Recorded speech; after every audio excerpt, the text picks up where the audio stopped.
design plans. The design plans are necessary to identify what property rights, both temporary and permanent, are required to construct the project. In identifying these rights, the Vermont Agency of Transportation has agreed to take the lead in attempting to secure these property rights by option agreement with affected property owners. At previous necessity hearings many years back, the city and the state of Vermont acquired property rights from 58 parcels. At the start of this recent process, we had 50 parcels. As of last week, the Vermont Agency of Transportation reported that there were 12 of the 50 requiring a formalized necessity process, which is great progress. The Vermont Agency of Transportation has made progress acquiring these rights, and a number of property owners have executed agreements.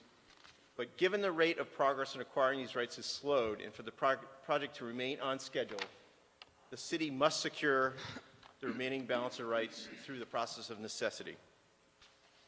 As a city engineer, I am providing you written comments in support of the finding that the taking of these remaining rights for the construction of the parkway is necessary for the greater public good. In addition, I want to add some, verbal comments to support the written document you received. The purpose of the project is to improve access from the vicinity of the interchange of 189 and US 7 to the Burlington City Center and the downtown waterfront itself, to improve circulation, to alleviate capacity overburdens, to improve safety on local streets and project area, and provide traffic relief in the southwestern quadrant of the city.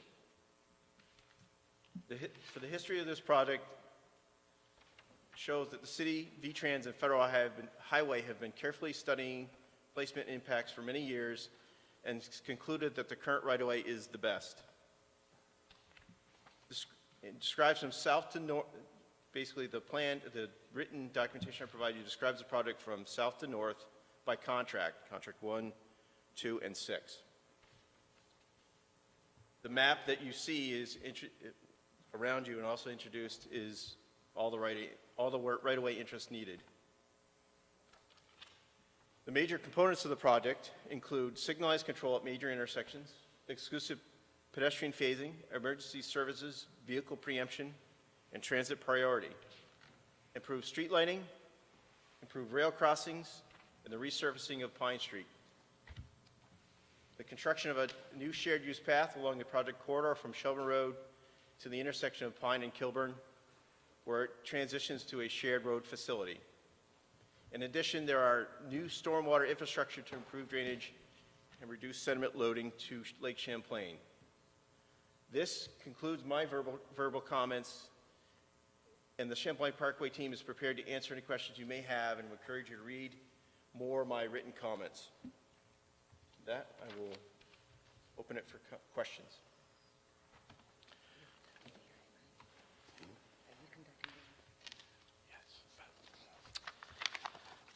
Thank you, Mr. Baldwin. It turns out that while number 2 item on our agenda is the Champlain Parkway site visit, that the necessity hearing actually comes later. The city attorney was just going through that with me, and so we're thinking that we should wait on that, city attorney, until... I think you could go ahead and have questions for Mr. Baldwin at this point, and then come back to the open the formal hearing where you're taking comments from the public. Okay, thank you. So questions from the council for Mr. Baldwin? Councilor Busher. So one question I asked on the bus, but just for the record, I did ask if any of the property owners that at the sites that we visited, whether they were temporary or permanent takings, if any of the property owners had reached out and either offered a counter proposal or an explanation of why they were opposed in a formal way, not in just a dialogue. And could you just respond to that? So Public Works, the City of Burlington, is not in direct communications with property owners unless they reach out to us directly. They're working with agents of the state of Vermont, right-of-way division. They are probably more intimately familiar with those individual conversations, but I can't speak to that. I have actually a list, but I don't have it handy a summary of what VTrans has provided me.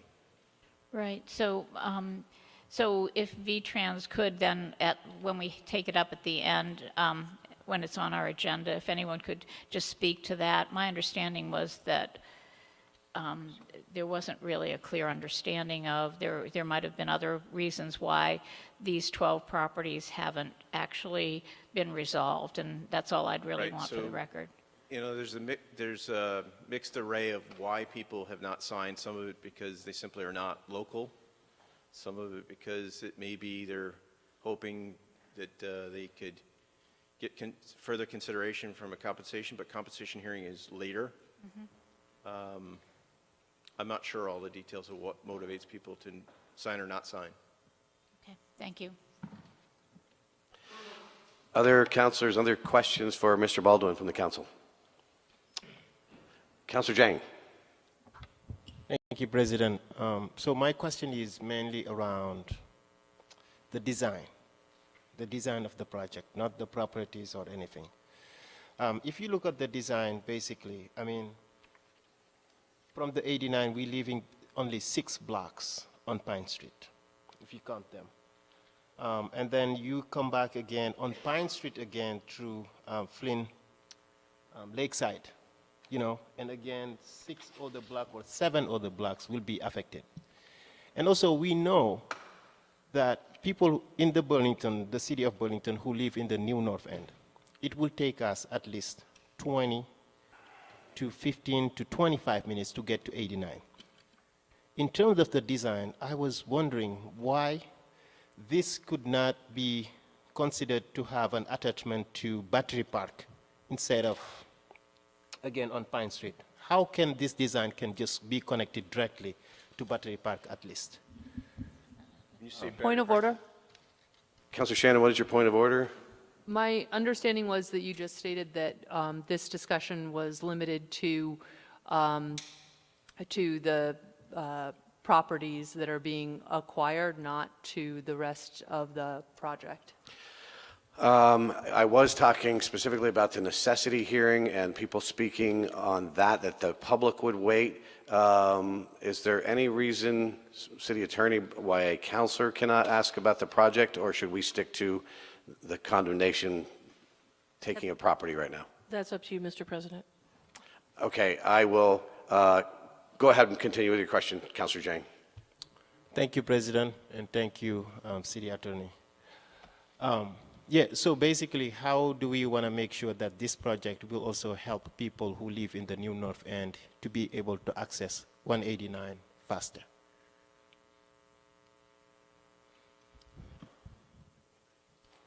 I guess what I would say is the project is designed with specific purpose and need in mind, and I'm not sure that was one of those purposes and needs tied to this project. It was intended to deal with a north-south circulator for the south end.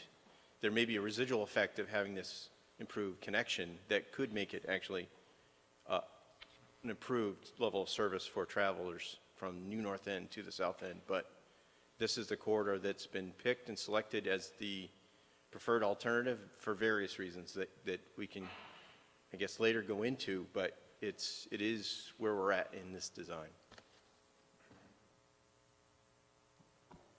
All set, Councilor Jang? Yes, thank you. Thank you. Any other questions from the councilor, Mr. Baldwin, in regard to this process, taking a property to condemnate or anything to do with the site visit that we just had? Hearing none. Oh, Councilor Tracy, thank you. Thank you, Mr. Baldwin. So is the majority of the square footage that's being sought for permanent, to be taken permanently in order to facilitate the shared use path? There is permanent takings, but much of what we're requesting this evening is 7 of the 12 properties are temporary easements alone. Purposes for construction, temporary for construction. But there are permanent easements that tie to a shared use path, correct? Development of a shared use path. Okay, thank you. Yep. All right. Seeing no other counselor, we will conclude that presentation. Thank you, Mr. Baldwin. Appreciate that. And think we will go ahead with the public forum. We are a little bit early on the public forum, but we will open that up now at 7:23. Then we'll come back to the consent agenda and then come back to the necessity agenda as is on the agenda. So I'll open up the public forum and start with, and you'll have a time system in front of you. When the red light goes off, you need to conclude your remarks. You have 3 minutes. There's a light that comes on before that tells you you're getting close. So we'll start off with Barbara Wagner, to be followed by Kelly Devine. Is Barbara Wagner here? Oh. Yes. That's what I said. I'm blaming that on Councilor Mason. Yep. He helped me with that one. My apologies. Welcome.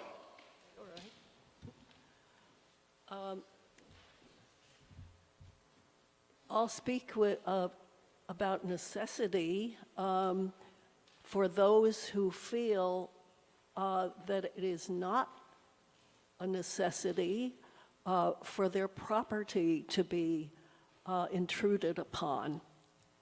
So my only comment is that I feel the whole thing is unnecessary. Thank you. Thank you. Thank you, Mr. Winthrop. And anyone that is speaking specifically to the necessity issue, we have a necessity hearing coming up. You should probably speak in general. If you want to speak in general about the Champlain Parkway, that would be fine, or any other issue here in public forum. But if you're speaking specifically about the necessity hearing, I would wait till that's coming up in a few minutes. Kelly Devine, Thank you. welcome. Thank you, President Wright. I want to say generally about the Champlain Parkway project that on behalf of the 250 businesses that we represent, very strong support for the project. There's been many opportunities, both through larger public formats as well as direct meetings with DPW for feedback from that constituency, so we appreciate that.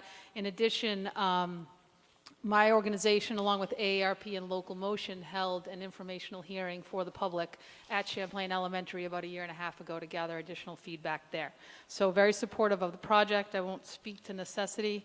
Mainly came to speak to the bank and Cherry Street conceptual redesign project. We have submitted officially in writing commentary that's part of the public record.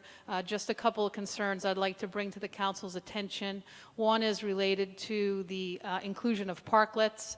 While we aren't necessarily opposed to the idea of parklets, we'd like to see them brought forward in a way where they are actively managed either by an abutting business or a larger public or private organization like the Church Street Marketplace or potentially the future Downtown Improvement District. I think the parklets will be a lot more successful if they have a specific entity that's responsible for their programming, use, and general cleaning and maintenance. The second thing is I've been in conversation with the folks from Hotel Vermont and the Marriott, who have been actively involved in trying to come up with designs for that final block of Cherry Street. I'd like the council to consider their comments, which have been submitted. I think that we have a really good operator there in town that's very interested in activating those sidewalks, making them much more pedestrian friendly and adding more vitality to that end of the street. And I think that they could really make that kind of use successful, and the more successful those uses are, I think it'll set a good example for the city, and folks in general will want to do more of that kind of work. The final thing I'll add is that I think the curbless application on Bank Street was a really innovative approach, and it allows for future flexibility. And then I would just be mindful that when we are near Church Street at those intersections, we do have a lot of public seating and public amenity, and so I have spoken with Director Spencer about gauging some of those public amenities further away from Church Street, because that's where we really need to bring the vitality to. So thank you. Thank you, Ms. Devine.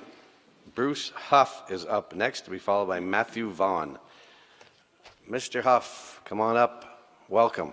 Thank you. Councilmen and women, I'm here tonight to Mr. Huff, make sure you pull the microphone right in. Sorry. About the increase for the security alarm, the home security alarm, from $36 to $60. The police department says that their charges are due to time-consuming paperwork. I haven't used it. I have an alarm system with the police department for 6 years, and I've never used it. And going from $36 to $60 on a fixed income hurts. And I'm wondering if maybe they can't consider, if I do make a call, initiate the program, but if I don't, maybe I won't have to pay $60 when I can dial 911 for free. All right. Thank you for your input on that, Mr. Huff. Yes, sir. Thank you. Appreciate it. Matthew Vaughn, to be followed by Sally Grossnickel. Good evening, Mr. Vaughn. Welcome. Good evening. Thank you. So I am a resident of the Old North End. I'm also representative for Wards 2 and 3 on the Plan BTV Walk Bike Implementation Committee. I'm here to talk about the Bank and Cherry Street redesigns you'll be reviewing today. I'm here to urge you to not approve these plans and instead request that DPW develop plans that include protected or separate bike lanes. Currently, they only allow for on-street parking and no protected or separate bike lanes. One of the primary goals of this design, as stated by DPW, is to have walkable and bikeable streets for Bank and Cherry Streets. This design does not achieve that goal. Anyone who's biked with a Shero, that's what's in the design, and that's when they paint on arrows on the street. Anyone who's biked on a street with that design knows that it does not feel safe, it does not feel low stress, and it kind of feels like you're swimming with sharks out there with cars. DPW has mentioned that it's in line with Plan BTV Walk Bike as approved by City Council. This is sort of a half-truth. I was involved with the development of Plan BTV Walk Bike, and when it was developed, the redevelopment of City Center was not on the table. It was in its infancy, so we did not discuss the redevelopment of these streets. If it had been on the table, I think we would have designed them differently and included these in the dense protected bike lane network. So I want you to ask yourself, what is the purpose of a street? Is it to store cars that are not in use and parked on the street, or is it to move people safely on bicycles and on cars throughout the city?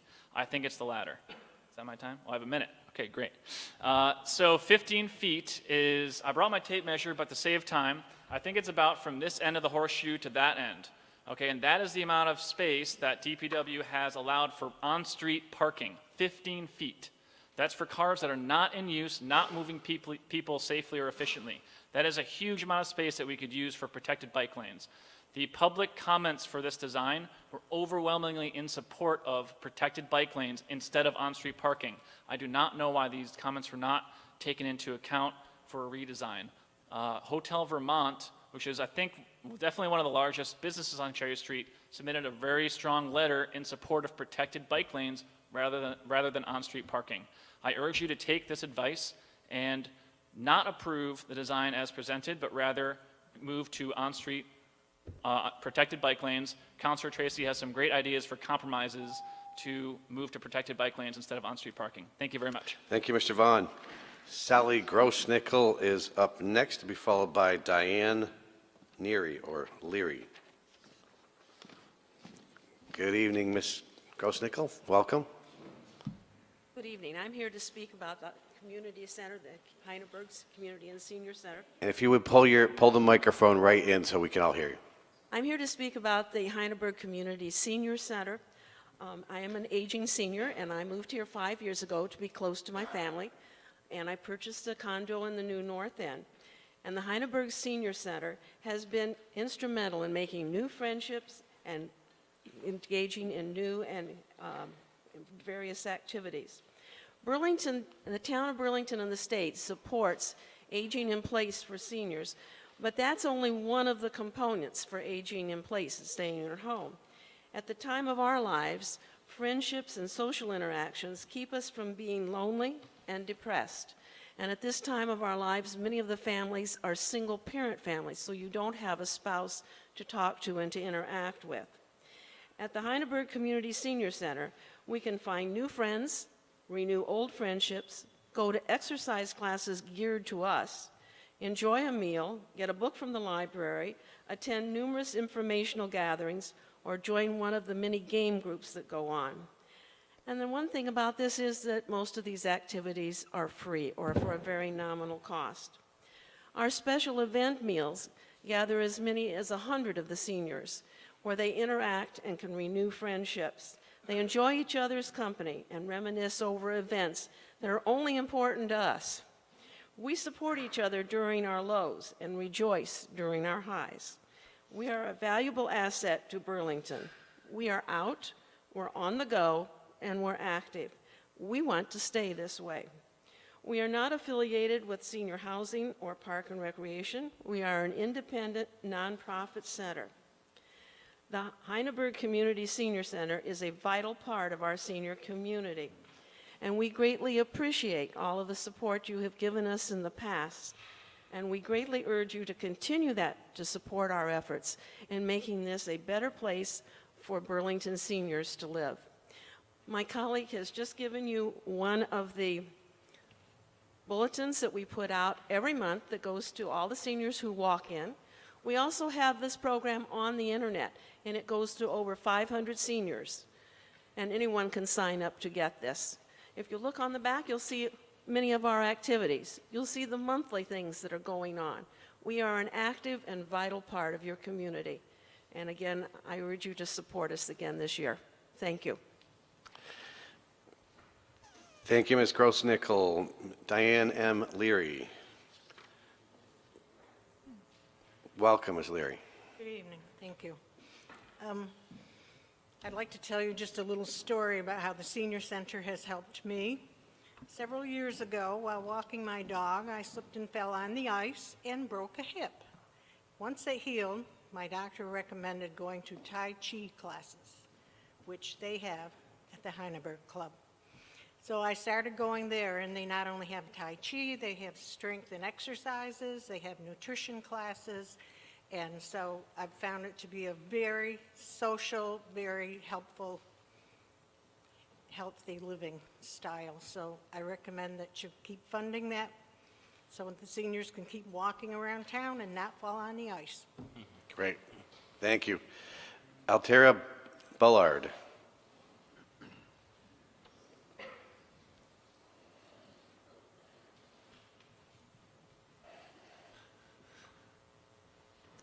Good evening. I'm Altana Bullard. I Good live evening. in Ward 1 on Henry Street. And I moved here about 14 years ago, leaving friends behind and knowing nobody except my family when I got here. I discovered the Heineberg Senior Center. I found that I could take the North Avenue bus and get there, but of course I do still drive. And I found I could play Mahjong, and I have learned a brand new game, and boy, it's not a pretty good game. It's challenging. I play bridge. I also go to the senior center tomorrow to have foot care and blood pressure taken. I find that the people there, and the ladies and gentlemen there, are beautiful. The lady that, Beth, that runs the place is doing a great job, and it's just a wonderful place for me as a stranger coming into Burlington to meet people, because I am a people person and I am very active, and I wanted to keep active, and the senior center has been a big help. Thank you. Thank you. Jean Call, to be followed by Linda M. Ayer. Good evening and welcome. Hello, my name is Joan Call. I'm here as part of the Heineberg Community Center, Senior Center, and my story is that I came here last year. I moved from Pennsylvania, not knowing a soul up here, except for my daughter that I live with. The first few months here were rather lonely. It was the summertime, and it seemed like everybody was on vacation or on the lake or not around. So I finally discovered the Heineberg Community Center by doing volunteer work. And as I was doing volunteer work, I realized all the programs they had. And at the time, I was having trouble with my balance, so I joined the Bone Builders program. And I now have much better balance. So that's one of the benefits of being part of that program. But I'm really impressed with the programs they offer, and they're so many programs that are free and open to anyone. Doesn't matter what your social status is, what race you are, your financial status. It's open to anyone that wants to come over age 50. So I just think it's a great community effort for everyone, and if you could support it, we'd really appreciate it. Thank you. Thank you, Ms. Call. Linda M. Ayer is up next. Good evening and welcome, Ms. Ayer. Thank you very much. And I am Linda M. Ayer because there are 3 other Linda Ayers in the area, and I'm this one. I'm also, greetings to all of you. I'm also the president of the board of directors at the Heineberg Community and Senior Center. And this organization has been in the New North End for almost 80 years in some form. About 40 years ago, it became designated a senior center. And as you've heard from the previous speakers, it's a very vital part of seniors' lives. We are the fastest growing demographic in this county and in this city, people who are seniors. And as you can see, it's a very valuable resource for all of us. I'm here tonight because we just received news. Our funding is mostly grant funding and contribution from the City of Burlington. And I'm here to thank the City Council and the city for their support, financial support to the center over the last probably 15 years. A significant portion of our budget is from funds from the city. We received news today that our significant grant, other grant from the United Way, was denied to us. So we have a shortfall. What we've done over the last 2 years in particular is we have a 32-hour, we have 2 part-time positions. We have a 32-hour executive director and we have a 25-hour support staff. And with Burlington's livable wage, which we pay, plus Medicare and Social Security, payroll alone is over $60,000 of our $125 budget. We would be very grateful to the City Council and the city as you're doing going through the budget process, if you would consider again, supporting us with the funds to continue the work that reaches out to the seniors in the Burlington community. I thank you very much for your time, and please come and visit us. You have the newsletter. As you can see, we have over 25 different programs. We have between 40 and 50 attendees a day, and close to 800 that come to our center over a period of a month. So we are a significant organization in this community. Thank you very much. Thank you, Ms. Ayer. Tony Reddington is up next, to be followed by Frank Kochman.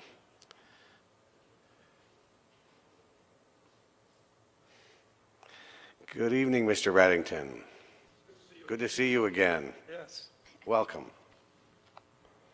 Tony Reddington. I live in Ward 2 on North Avenue.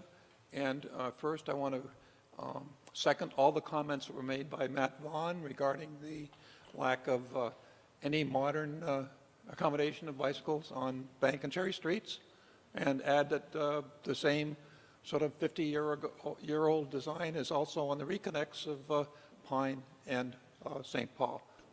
And that does relate very directly to some comments I made to you earlier this evening on the Parkway, because the city was, and I can't cover all the issues of Parkway, I'm representing myself and the Pine Street Coalition.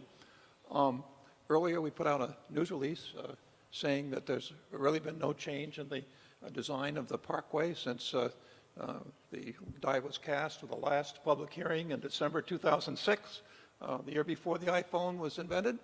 And the city response, as we understand it, is that, well, there's been some changes. Well, I would like to suggest that those changes are much like changing your lipstick, or in my case, changing my hairstyle, but the basic Parkway has not designed a whit since the completion of the environmental impact statement in 2010. And excuse me, 2009. Now, I'd like to add an example of why that's the case, because you're hearing a lot about walking and bicycling and making the city walkable, bikeable. It's not really today. We know that, for those of us who live in downtown and try to move around on busy streets. But we do know this, that the Walk Bike Council, after 6 months of examination of the base design of the parkway in 2014, issued a 6 or 7 page critique. It pointed out that there were no adequate, safe, separate walk and bike facilities in that project. And after the changing of the lipstick, or maybe a slightly different hairstyle, the Walk Bike Council submitted to this council and to the mayor the fact that they endorsed the redesign guidelines of the Pine Street Coalition, which include separate, safe walk and bike facilities. Councilors, I said to you, the new North End has a wonderful, it's an up-to-date, world-class design for separate walk and bike facilities and converting roundabouts that ARP supports. But what have we got in the south end? You get the nice design, Councilor Wright, and the south end gets the shaft, because there's no separate walk and bike facilities. You've got 6 new unsafe signalized intersections that are sure going to increase injuries, and specifically in the low-income area which is the second highest low-income area in the city, which is Maple Street, King Street neighborhood. We're going to take 4-way stops, which are fairly safe, and change them into high-speed signals. Leave it there. Thank you. Thank you, Mr. Reddington. Mr. Kochman. Mr. President, I'm not sure this is in order. If you take a look at my notice, it's for item 5.01, which is the deliberative hearing. You want to speak on the necessity hearing? At the necessity hearing, yes. Well, that's going to be coming up right after this public hearing, and we do the consent agenda. So it'll be coming up shortly. So I'll hold you for the next one. Cindy Hill is up next. Also for the necessity hearing. Okay. Judith Dillon, I think, is also for the necessity hearing. Tiki Archambault.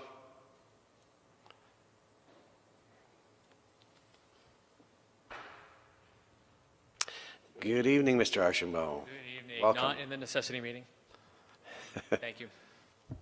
Thank you for your time. Just coming here tonight to shed a little insight to the recent hearings that we had on the Public Works Commission about the Bank and Cherry Street design.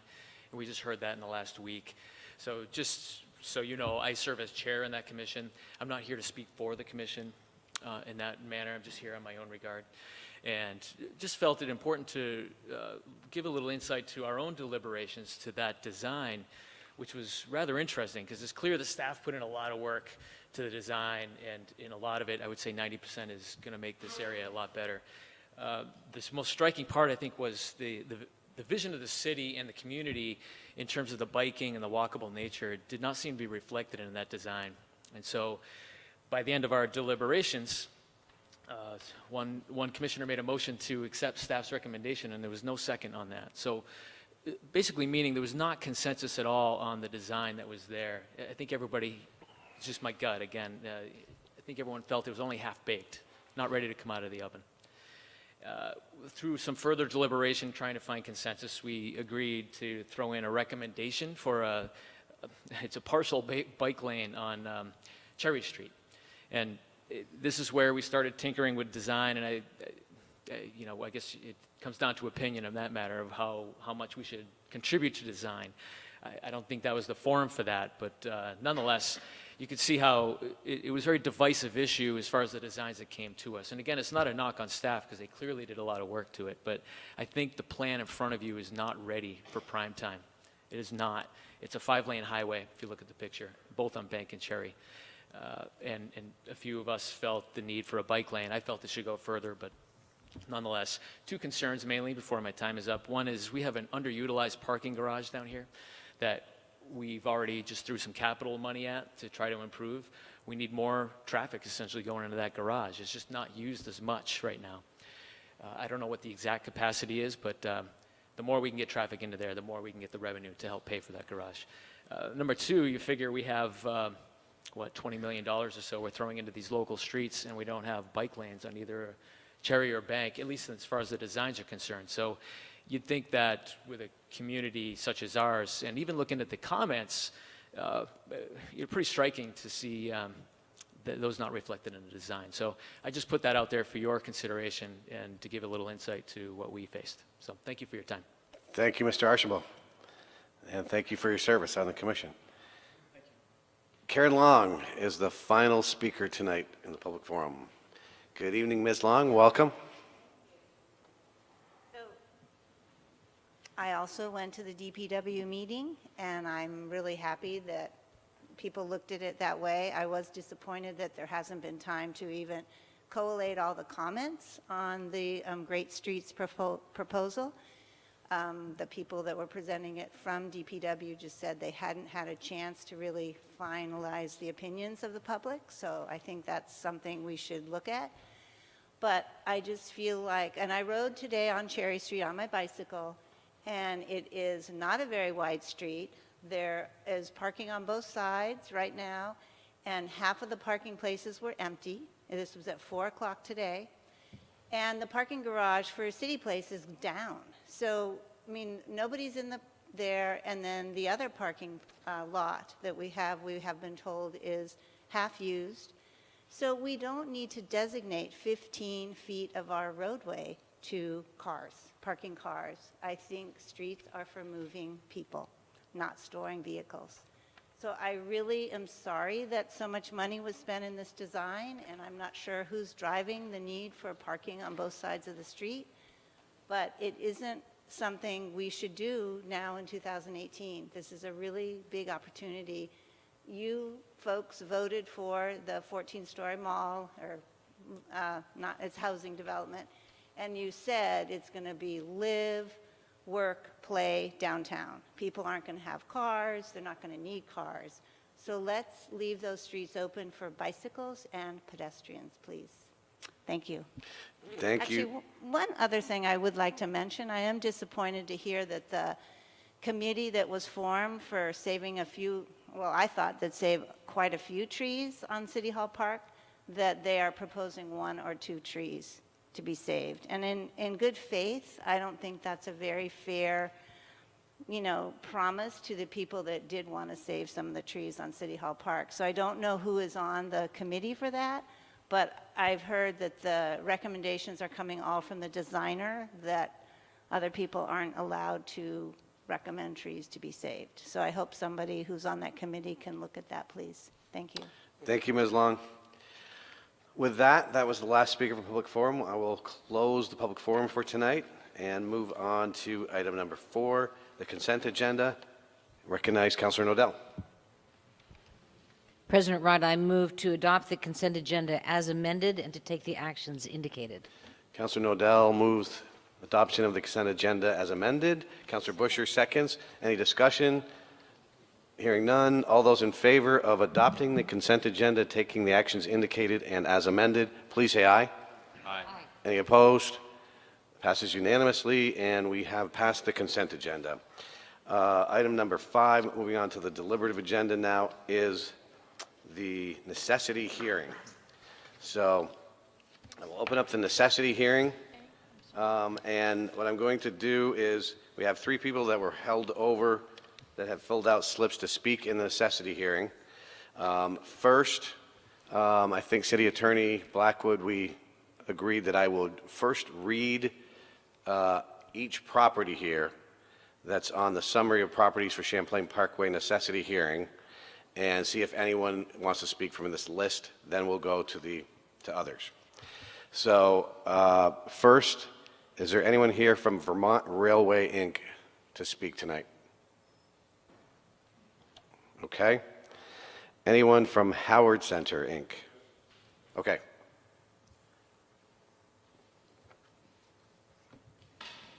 Mr. Kochman. And you have a sign-up sheet there?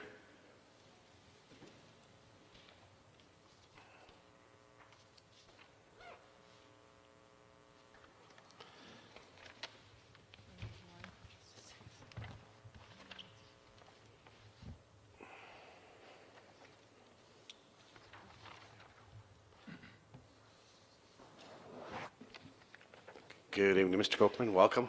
Thank you very much. My name is Frank Kochman. I'm an attorney here representing Howard Center, Inc. This is a technical appearance to make a record and preserve my client's rights.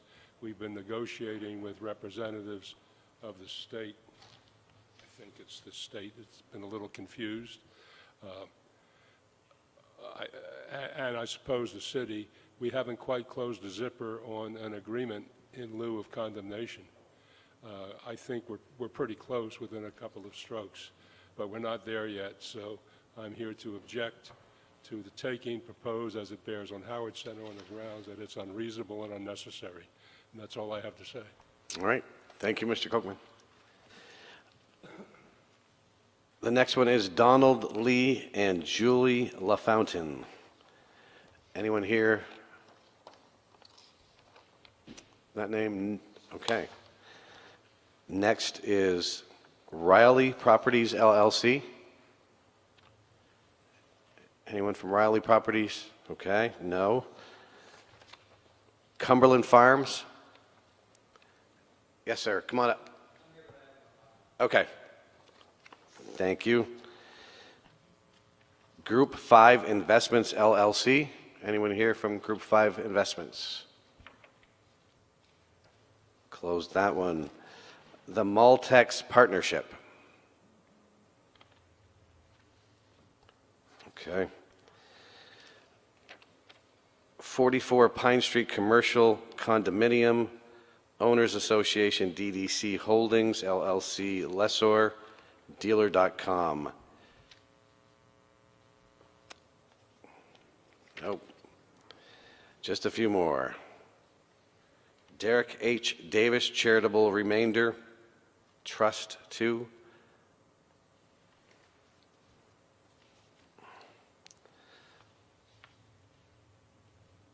I have another Maltex partnership. I assume there's no one here. Christopher H. Mason. That's not you.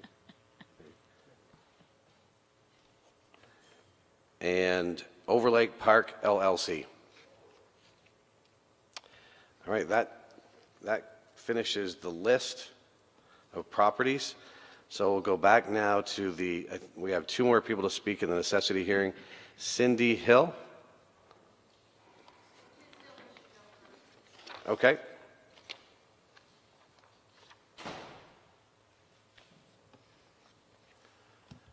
And just sign in, please, too.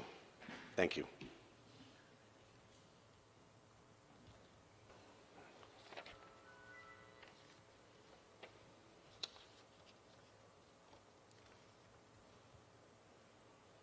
Thank you.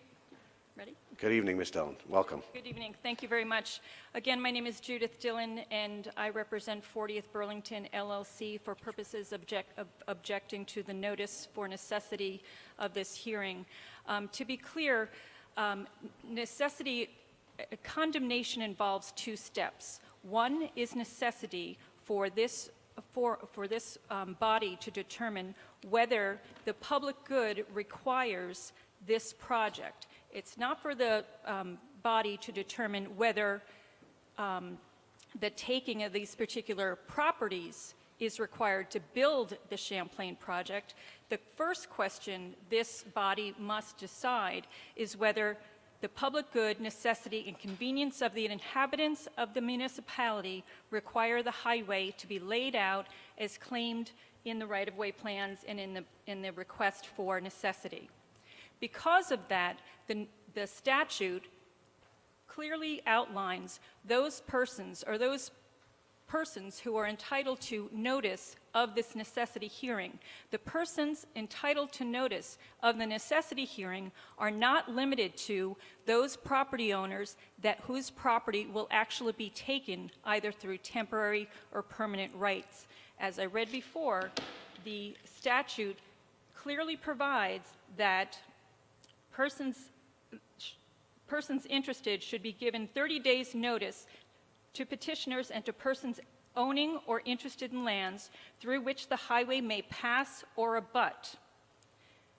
40th Burlington's property abuts the highway.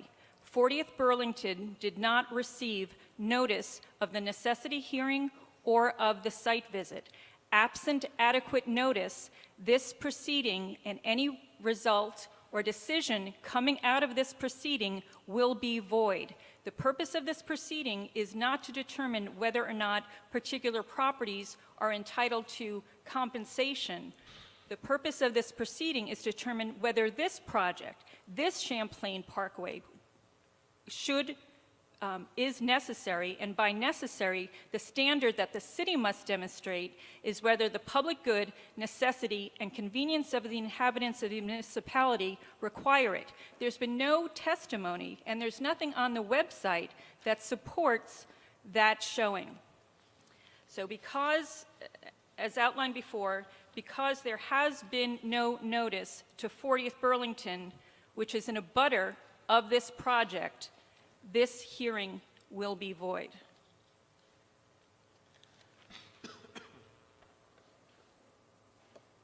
Thank you. And just to be clear, there's been reference to the previous project.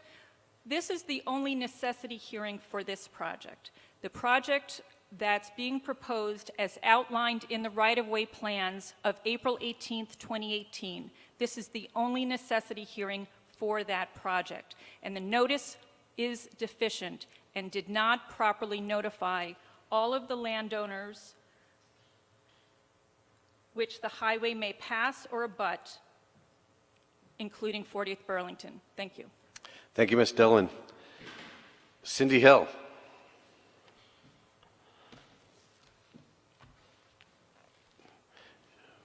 Welcome, Ms. Hill. Thank you.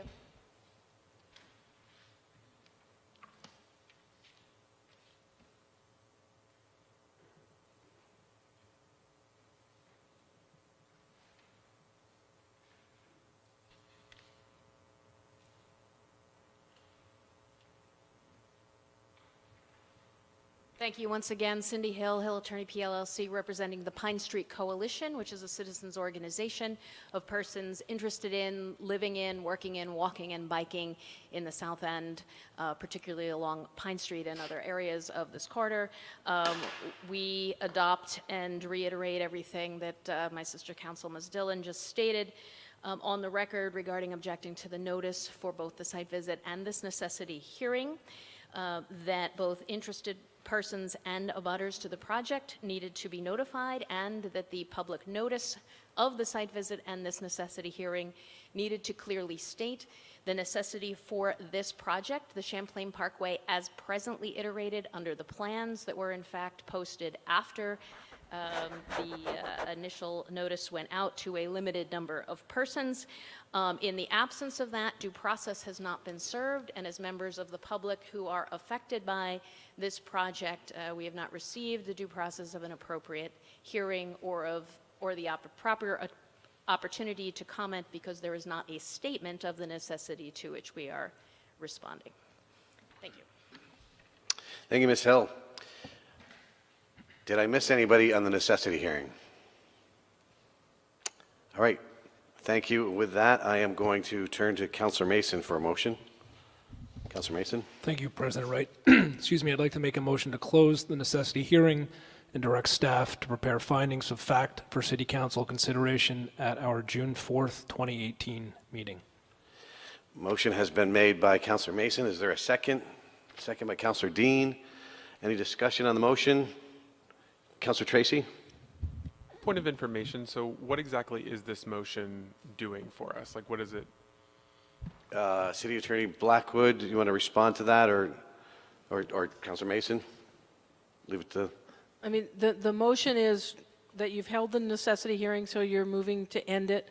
And then what you are saying is that you are asking the staff to go ahead and prepare findings based on the information that staff has provided. If there are other comments that you want to make, now would be the time to make them. And otherwise, you're going to do that motion. And then what will happen is at the next meeting, staff will bring you back a draft of findings for your review and further discussion. And at that point, we would make decisions? Correct. And at that time, when you would decide either to modify, adopt, or the findings as written, or reject them. Thank you. And they will include, those findings would include a finding of necessity and looking through the statutory definition that I read to you. Okay, thank you. Thank you, Councilor Tracy. Other questions, comments?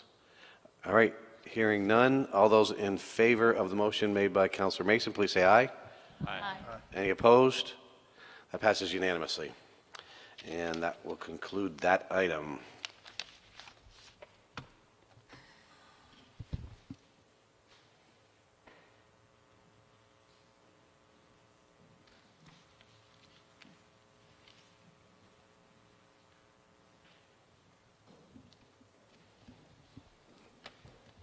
Item 5.02 on the agenda is an ordinance, offenses, and miscellaneous provisions, regulation of security alarm systems from the Ordinance Committee, and we will go to Councilor Nodell for this.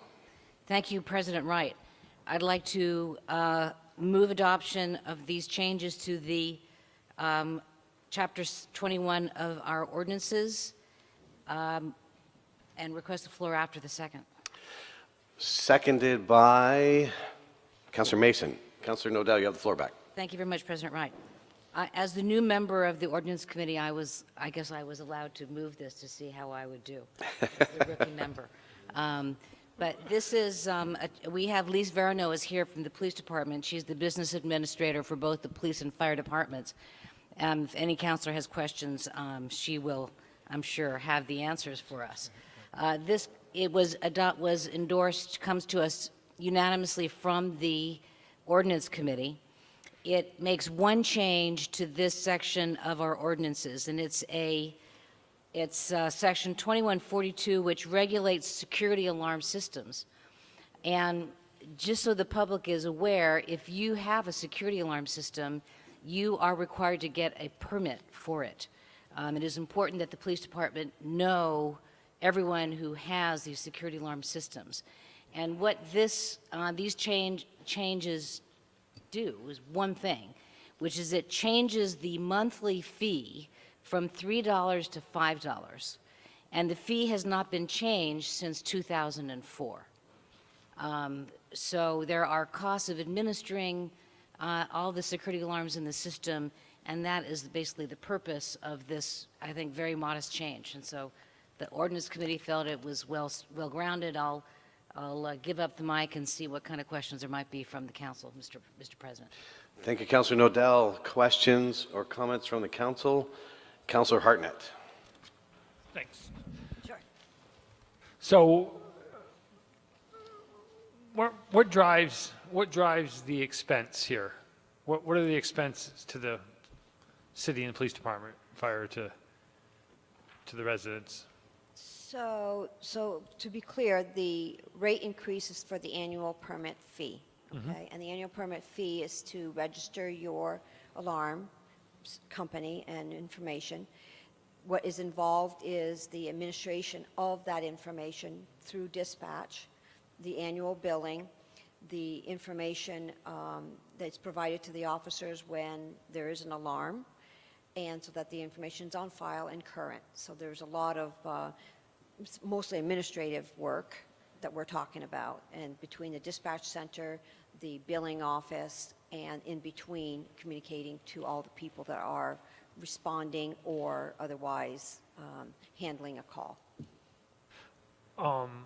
Is there an expense to the city if there are false alarms? Yes.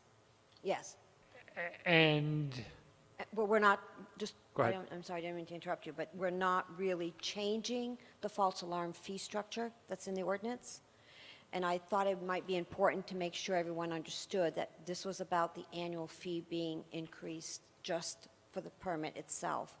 We are actually not looking to make a change to the false alarm charges.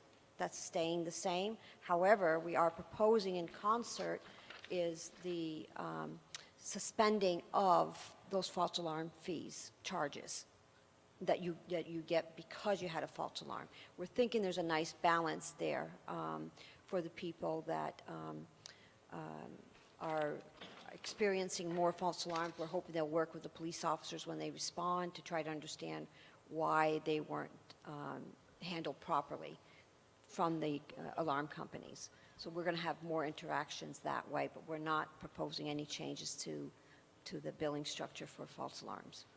So that's not what this is about. Right, but did you just say that you're suspending? Right, so Fine. we're looking to do two things. First of all, the annual fee is due for review. Every 5 to 10 years, we're supposed to be looking at our annual fees. And what we haven't done is raise it at $5 every year. It's just very time consuming to just come back every year just to raise it $5 just to stay current. So we did not do a change since 2004. And so we're really overdue to do our annual fee assessments. So that's why one of the reasons we're doing the change now. Okay. No further questions at this time. All right, thank you, Councilor Hartnett. Councilor Busher. Thank you. I'm on the ordinance committee also, and that was one of my questions, President Wright. I wanted to know if this fee actually covered the administrative costs, because there had been such a hiatus between the original fee and this one, because much to the chagrin of the member of the public who spoke about the impact of the fee and how that would hit someone on fixed income, and I'm sympathetic to that comment. I thought that this was a very modest increase and wondered if it needed to be more, but was reassured that this really was adequate to cover actually the administrative costs of registering and providing this, making sure that people did register and overseeing this program. So I did support it and will continue to support it, but I think that I am always sensitive to how the cumulative impact of all fees going up just a little bit impact all of us who may not have the revenue coming in to actually pay all of these increases. Thank you. Thank you, Councilor Busher. Councilor Mason. Thank and you. Councilor Jang. Thank you, President Wright. Thank you, Councilor Nodal. That was not intended trial by fire. I just saw your name on there separately, so thought there was some reason. Ms. Verno, the other thing I think that came out in our hearing was, I want to talk about the suspension. We're not making that determination as a council. If the commission or the department choose not to make that, that's not a decision that's, before this council tonight. That's correct. Okay. It would be a pilot if it is at all, so. And in part, this was also precipitated because of difficulty that the department has had in collecting, those improper fees and the administrative time that it's taking to send an officer back time and time again to collect I don't know what the fee is, but a fee that basically has gone as being uncollected. The other thing that came out, in our hearing that I think is important for the public to know is, this is, we've seen with technology, it's not the same alarm system that it always was, where, it's tied in directly and the police get the phone call. If the alarm is triggered, it goes to a third party who then calls the police. As this is drafted, this is every alarm. So state-of-the-art or more current alarm systems, might only ring to the homeowner's phone or to 5 people that the homeowner has identified. And as the statute's written, and the expectation is even those alarm systems are all supposed to be registered and the fee paid. So again, that was something I know we probed or sort of tried to get clarity on at the ordinance committee, and I just want to make sure that's clear to the public going forward. Thank you. Thank you, Councilor Mason. Councilor Jang. Thank you for being here. Quick question. What are the benefits for people to register their alarm systems? The first question, yes. So first of all, the ordinance requires that you do. Number 2, the benefits is that the information that your property has that system in place is beneficial to the dispatchers to know that what you have in your home, in your business, so that when the police officers are dispatched, they know what they're coming into for information and services that might be available for them to be able to help with the response of the incident. So it helps them with the proper response. So basically, it is illegal to install a system without registering it. I don't know the word by legal, but the ordinance requires that you do, so that we have the information. Maybe member of the ordinance? Councillor Jang, you wanted to response to that from someone on the ordinance committee? Yes. Councillor Nodell, would you like to respond to that? President Wright, I happen to have a permit application because I did a little research on, well, exactly how would someone register? So you go to the website, it's very simple, you download the permit application, and it does say that you can be fined if you fail to obtain a permit. Right. Whether this makes it illegal, I don't know, but people need to understand that we all work in partnership with the police department, and if it is useful for the police department, for those of us who have these security alarms to register them, let's register them. Thank you. Thank you, Councillor Nodell. Councillor Hartnett. Do we know how many registered alarm systems that we have in the city? How many do we have? We have 781 right now. 781. Listening to Councillor Mason and other councillors, so it seems like we're not collecting really any penalty fees at all. Is that safe to say? We are not aggressively going after penalty fees. We're trying to encourage people to just do the right thing. Right. We learn oftentimes that someone has a security alarm system when an alarm comes in, and we realize we didn't have the information and we're kind of caught behind. So we'll contact that property owner to say, were you aware of this ordinance? Send them the packet of how to do it and why, and then people comply. Like Councillor Busher, I'm concerned about seniors here especially, and we always say that, it's little impact, but all these little impacts, add up for seniors.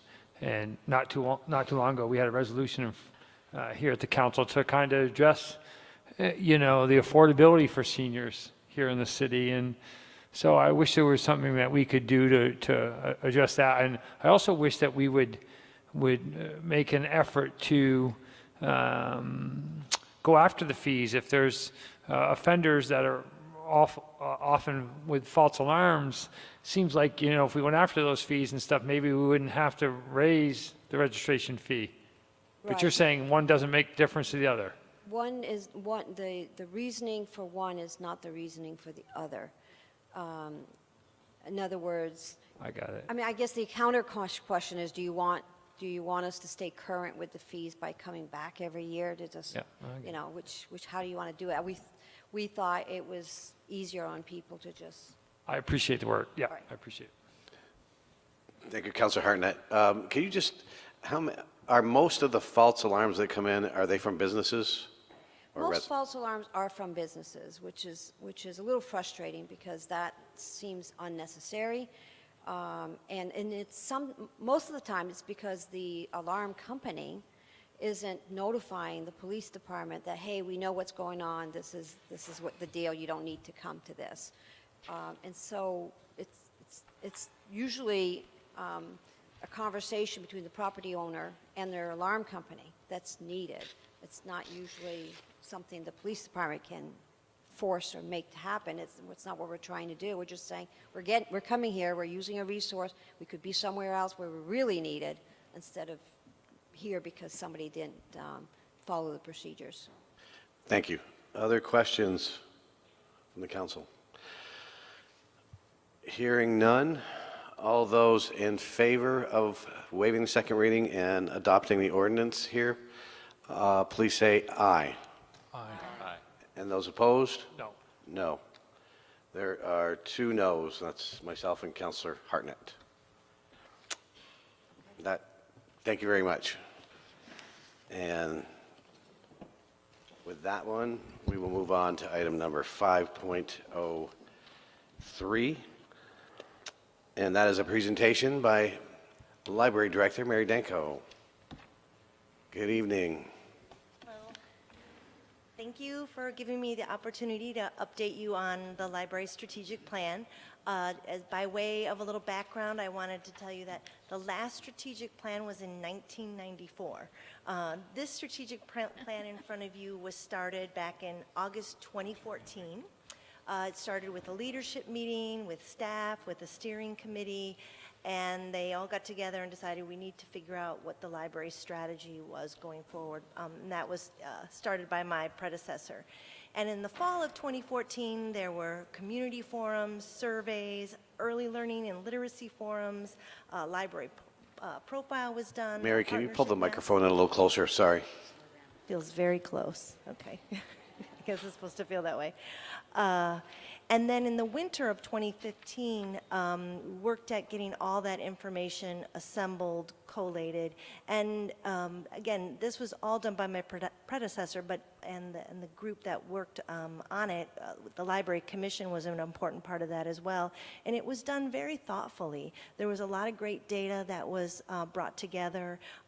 This is obviously a very intellectually curious community, which is great. Everybody's voracious readers, and there was a lot of great input about the library direction for the future. Unfortunately, the library director left for a little bit, and the plan languished kind of in a draft form, and then I was hired in February of 2017. And I was able to look at the plan and see all the good work that went into it, and saw it really as a blueprint to move forward, while also looking at it while I was getting my used to the library and managing the library. But it was important to stay with that strategic plan and just move forward and tweak it.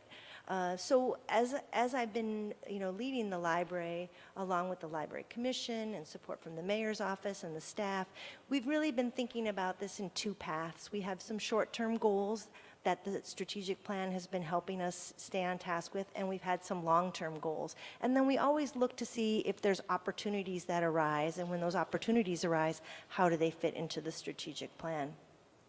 So far, as we've been moving forward, we have done a lot of changes with the staff, and that's support from you folks as well. When we've come to you, we've added staff, and that's helped with more computer classes, increased youth programming, increased outreach, increased tween and teen services. We've had new branding that's been continuing to roll out. We have a brand new website that's just been going for a couple months. We've been doing new things with collection development and expanding our online services. We have more downloadable audiobooks and ebooks. We have movie streaming now. And we're expanding our volunteers and the kinds of things that they do for the library. And another piece of the plan that we continue to do is measure how we're doing with the plan, and we're doing that internally. We're doing impact surveys, and we're also doing that as part of the BTV STAT initiative that was started. And we're continuing to grow capacity with our Friends of the Fletcher Free Library, which is our 501c3 nonprofit, and that's helping us to do a lot as we grow, particularly in programming support and professional support. So I'm very grateful to the staff as they have helped me move the plan along. I'm grateful to all your support as the little things that we've been doing have been moving forward, and I'm looking forward to keep it moving. This plan hopefully will get us through to 2020, and we're really excited. Thank you very much for that presentation. Questions for Director Danko? Councilor Busher. So I read the small version that I printed off. So this larger version, I read the smaller version that I printed off. So I'm not sure I got all of it correct, but I was interested in, I'm trying to orient myself with this version, but I was interested in your exploration of sort of becoming like a Barnes and Noble with having a cafe. Is that in the near future, or is that is? Well, no, I would say it's more a long-term plan. So I think one of the big things that we'd like to do is look at the interior library redesign, and we're actually working with the Friends of the Fletcher Free Library to see if we can do a feasibility study to see what that would involve. But yes, cafes are definitely one of the things that you'll see in many newly remodeled libraries. Yes, and so to me, the challenge is keeping food and books separate if you're not electronic. Well, even with electronic, people spill coffee on computers, so, or whatever. So that was interesting. The other thing was, can you speak a little more to, so before you came, when Ruby took over, there had been an acknowledgement by the community that the teens of our community had been floundering, and we were trying to figure out how to engage them. And so that was, the teen librarian and just focus on teens. Can you just speak a little more to that age group and how the strategic plan tries to augment what you currently already do? That's a good question. We have our second teen librarian, so our first one was getting going, and then she took another job. I think one of the things we've learned is that there are a lot of great teen services, and one of the things that we're trying to do now, especially with the new person who's in the position, is to do more outreach. And by doing outreach into some of the organizations that are serving those teens already and building relationships with them, and then having them come back into the library that way. Okay. And my last question is the activities that are going to contribute to community, cultural, and educational networks. Can you just kind of touch upon those activities as you see them? Right now, I would say Barbara Shatera, who's our programming and partnerships librarian. She would probably be a better person to ask that. Okay. Right now, I would say we have, I think, about 7 different language conversation groups that are going on, and she reaches out into the community at different times to try and get people involved in that. Okay. That's the one that comes to mind. And then I would say, a recent set of programming she did last fall was called Burlington Rising, and it was all about bread in the different continents, and she focused on different countries and what bread meant in that culture. And so we had lectures, and we actually had hands-on cooking demonstrations as well. So I'm going to say something but I'm not as well informed. When City Market downtown first started, there was a second story, and there was supposed to be, the concept was that there would be community kitchens where people could come to gather together and learn about foods, etc. I think that language and bringing people together is wonderful, and I don't know whether the library through cookbooks, which I love, anyways, that would facilitate. I think food brings people together. I'm a community gardener. I think that really does. It breaks down barriers. We all like to eat, and it's fun to explore. So I don't know if the library can take advantage of that too, to bring different cultures together through the media or through the written word. So anyways, thank you very much. I've already told you we really value our library, and thanks for this plan. Thank you. And we do have an awesome cookbook collection. So yeah, and those are great ideas. I may have to have my wife check on that. Councilor Nodell. Thank you, President Wright. Mary, love the events that you've been having at the Fletcher Free, and some of us went to the event it was hosted, I think, by the Friends of Fletcher Free. Yes, yep. And we got mugs and we got nice bags, and I think this kind of thing is like bringing people into the library, making people aware of the wonderful library that we have. Where are we with usage? Do you track number of, people or Burlingtonians who have library cards, who actively use the library? We sure do. And that's actually one of our metrics that we look at. In the past 9 months, we've had an increase in library visits. Our circulation is about even, but what most notably is that we're noticing that there's been an increase in our access to online services, which is why we've been expanding them. But the library, the Fletcher Free Library, is by far the biggest library in the state. We're 48,000 square feet. The next library down from us is the Rutland Library. And as far as circulation and patron visits, we're easily 70 to 80% more than some of the bigger other libraries in the state. Thank you, Councilor Nodell. Councilor Hartnett. Thanks. Interesting question, and I know we don't track it by location, but it'd be interesting to see the new North End and if we're connecting to that population out here in the new North End.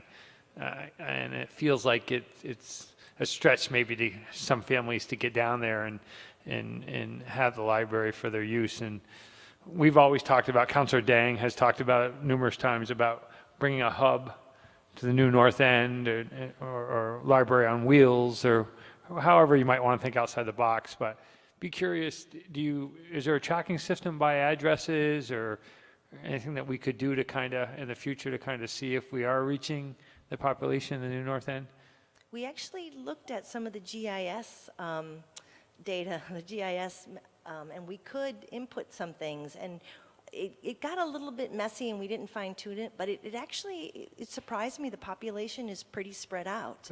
And we like to think of the library as a destination place. I mean, there is free parking for 2 hours, and that's really enough time to come in and get a book and maybe grab lunch or something. But we're always interested in doing more outreach. There's definitely some geographic issues, so we try and get out to the North End and to the South End, and it's a focus through the strategic plan as well. Sure, thanks. Thank you, Councilor Hartnett. Any other councilor with questions? Councilor Jang. Thank you.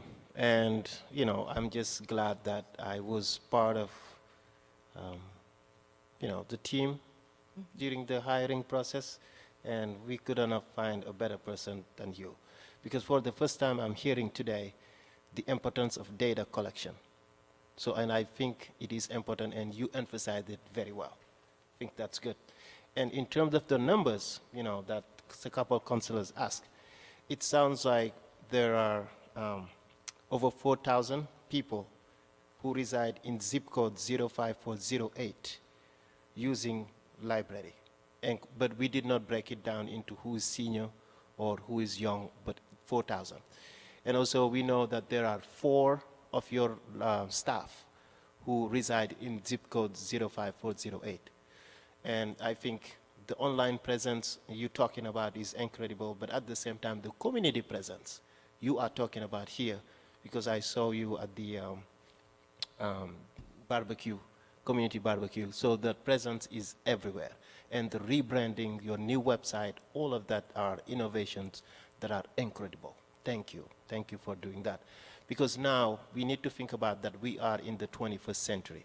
We're no longer in the 80s, and your mindset, your vision, it's all bringing Burlington and the learners there.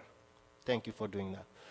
But the question that I'm going to ask you, I ask you again, is in your budget, moving forward, are there any funds that you will be allocating in terms of maybe having an annex library in the new North End?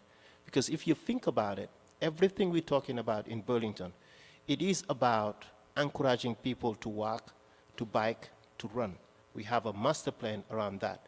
And it will be just incredible for people to walk, bike, to go get their books and go home. And also for those places to not be only where you can come in, get a book and go, but where you can come in, like you're talking about, to have coffee, to socialize. I think the new North End need that, and in this strategic planning, if that can include such a thing, it will be imperative. So we're doing the part of our work, and I'm pretty sure soon we will be able to get together to just talk about the next step. But if we can think about allocating at least some funds to just, when we're ready, we'll definitely sit down. But I want to say thank you for all you do and for your leadership. Thank you. Thank you. Thank you, Councilor Jang. Any other councilors, questions or comments?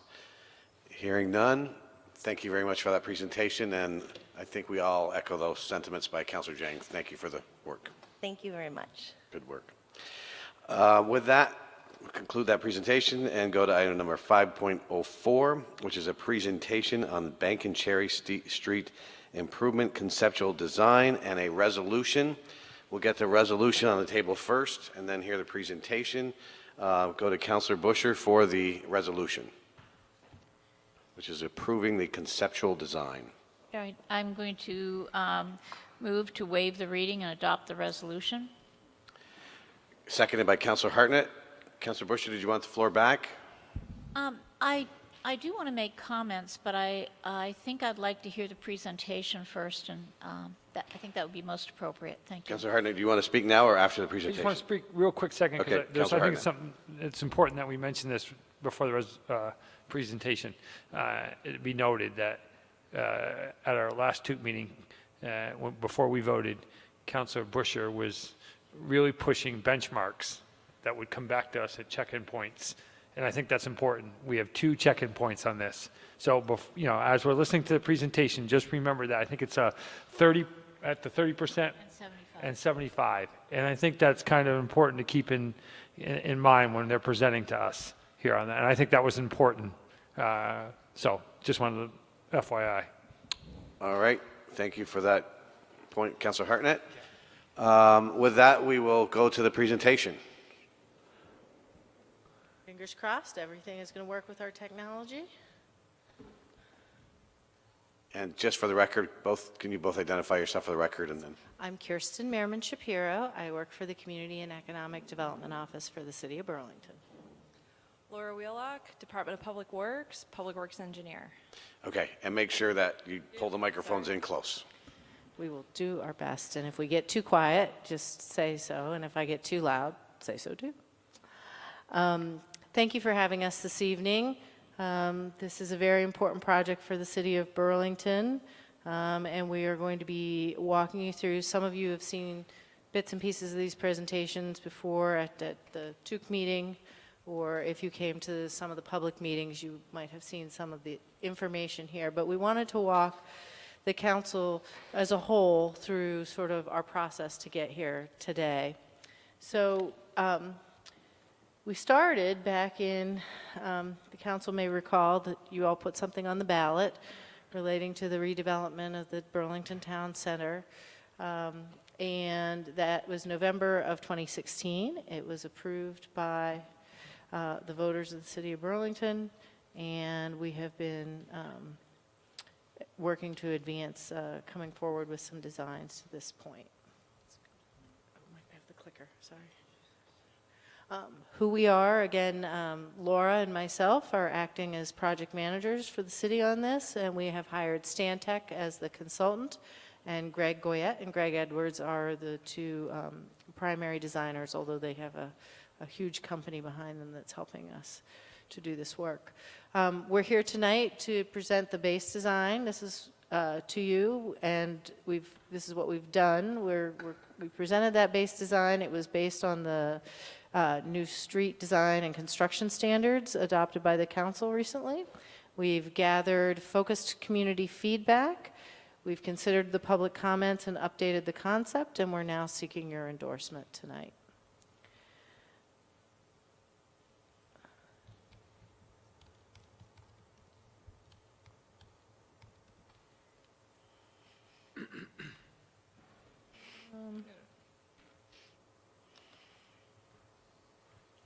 Sorry, I've never used one of these individual ones. I don't know what. Restarting it. Hold on. It's a beautiful street.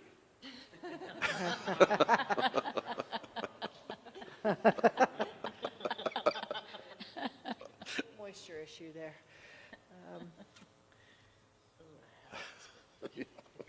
Started off good.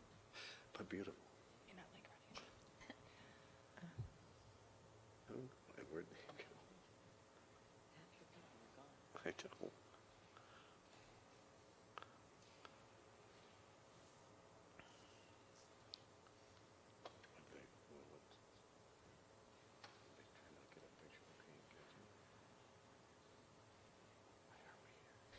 So one of the things that I thought that folks would be interested here is the different ways that we did try to reach out and engage with the community around the development of the plans that we're showing you this evening.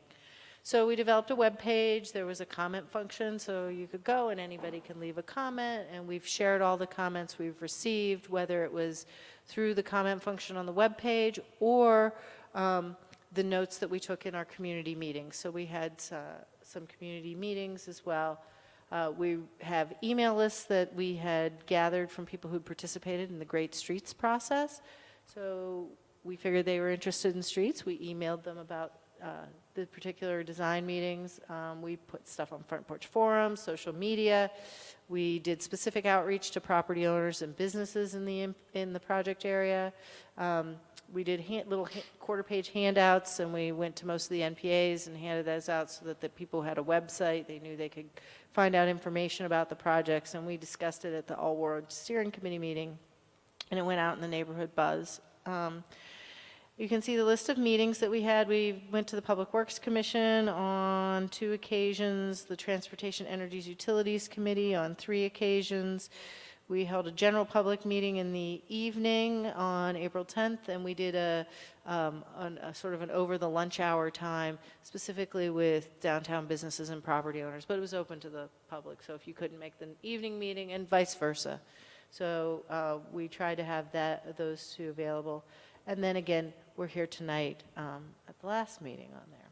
So the process today, we started with development of a base design, again, utilizing those street design and construction standards. We've gathered community input, we have refined that design, and we are here now on May 21st for City Council approval. It's important to know that that is not where the process stops. We will, after we receive, if we receive your approval tonight, we still have to complete and take those from the conceptual designs to documents that can be used to construct our roads. And so we're looking at final engineering and design and permitting in 2019 and construction in 2019-2020. And below it just reiterates that. What have we done to date? Well, we reviewed this construction standards and design guidelines. We developed a base plan. We coordinated, we've been coordinating with City Place Burlington. We did an existing parking inventory, and we've solicited public input and updated the base design. So I think it's always helpful to have a map to orient yourself as to where the improvements are. So the project that Laura and I are representing tonight takes place in the red area, so that's Cherry Street from Church Street to Battery, and Bank Street from Church Street to Pine Street. As you may recall from the public vote and the work that you all did with the developer of the town center, or City Place Burlington, getting it straight, they are going to be constructing the new 2 segments of our downtown grid on Pine Street and St. Paul Street. And so we have been coordinating with them. These are where those designs stand at the moment. We do have some modifications we want them to make as it relates to how those streets kind of connect with Cherry and Bank Street, and they're waiting until we have an approved conceptual design before making those modifications. But you can see they've used the standards, the street design and construction standards. You can see the standard width for the for the pedestrian zones, the street zones. You see street trees, paver belts, the lighting elements. All of those things will be coordinated. I want to talk a little bit about the base design. So when we went out to the first public meetings that we had, we developed this base design, which basically comes from the standards. And what we looked at is dimensionally what was happening. So you can see, let me see if I can make my little pointer work. Over here, this is Cherry Street. So there's a 15-foot pedestrian zone, and that's broken into subzones. But again, then there's a parking lane at 7.5 feet, 10.5 feet, travel lanes on Cherry because we have buses, so they're a little wider. Parking again on the other side. And then again, you have a 15-foot pedestrian zone. The roadway zone in its entirety is 36 feet. So you have 30 feet for pedestrian zone and 36. And so this is part of that balancing all the competing uses we have within our public right-of-way. Bank Street is very similar, except that we don't have the level of transit use that we have on Cherry. And the difference there is we've taken the extra 5 feet of roadway and given that over to the pedestrian zone. So from the curb essentially to the face of building, you have 15.5 feet of area. And so again, the parking lane, each parking lane is 7.5 feet. The travel lanes are 10 feet on Bank Street. And so when we went out to those meetings, we said, here's the base design. What we're really looking for from the public is, here's your base design. What are the amenities? What are the types of improvements, kinds of improvements that you want to see? You know, do you like more naturalistic benches? Do you want it to be more contemporary? And so, you know, where are some locations we should be thinking about the placement of bicycle facilities, you know, like bike racks and things like that. So we did get pretty good response. I do think the business community, many people, if you participated in those meetings, took as a given that the base design included parking on both sides of both streets. So we haven't incorporated all, or we haven't shown you every comment we received, but you can go to the website and you can peruse those. They're all up there in their raw form. We didn't want to edit them because people have complained before that they felt edited.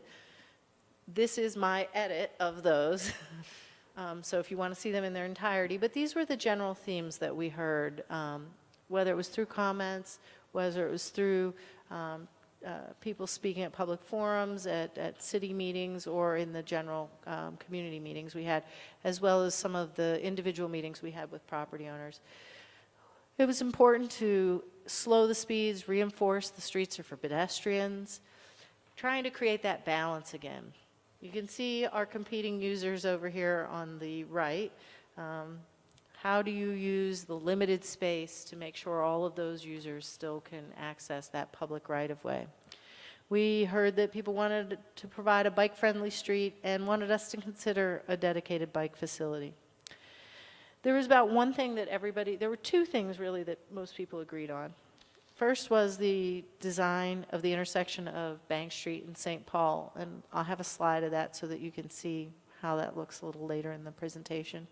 And the second thing people seemed really excited about was this idea of dual use of loading zones. Now, they couldn't exactly decide. So dual use of a loading zone is, okay, for a certain period of time, maybe it's 7 a.m. to 10 a.m., maybe it's 8 a.m. to noon. We couldn't quite get the times. People had a lot of different times. But basically, by about midday, people felt like they should transition into regular parking spaces on the street. So that seemed to be something that was pretty consistent. And then we did hear from businesses and property owners that on-street parking is still important to many of them. And the last item is the DPW Commission at their meeting last week suggested that you, the City Council, consider a on-street bike lane from Cherry Street, Battery to Pine.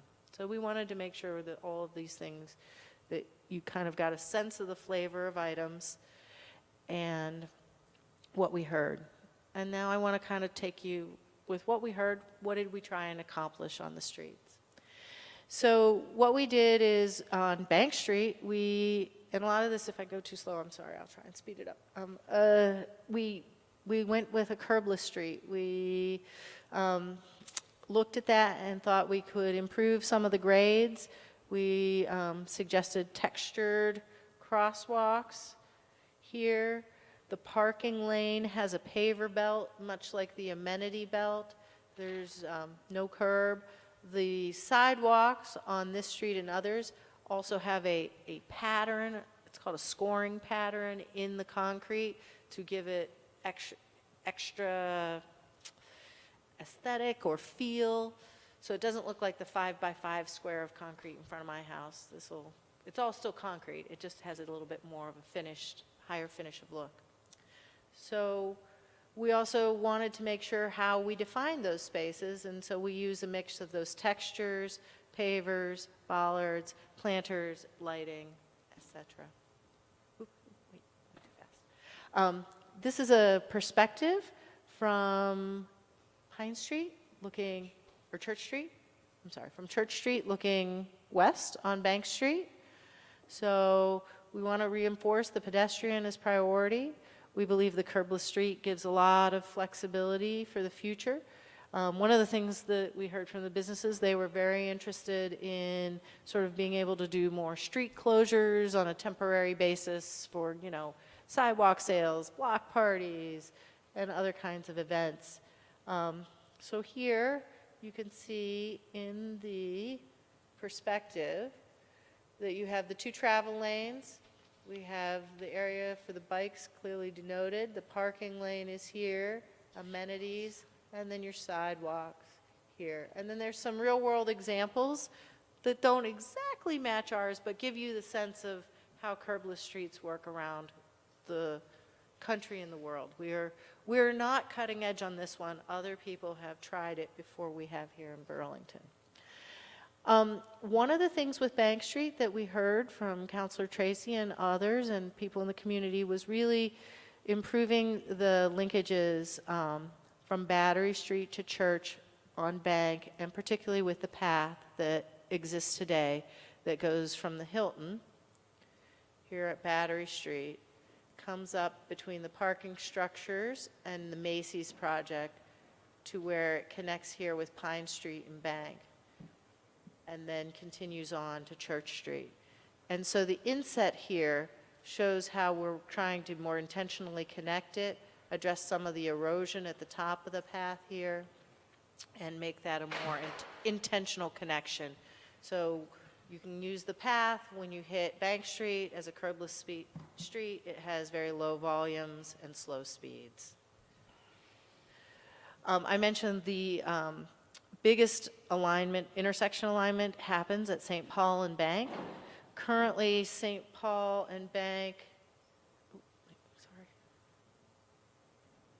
doesn't really line up. It goes more straight like this. NBT Bank has a driveway here, and it created a very weird five-way intersection where you ended up with crosswalks in the middle. We have been in discussion with the property owner.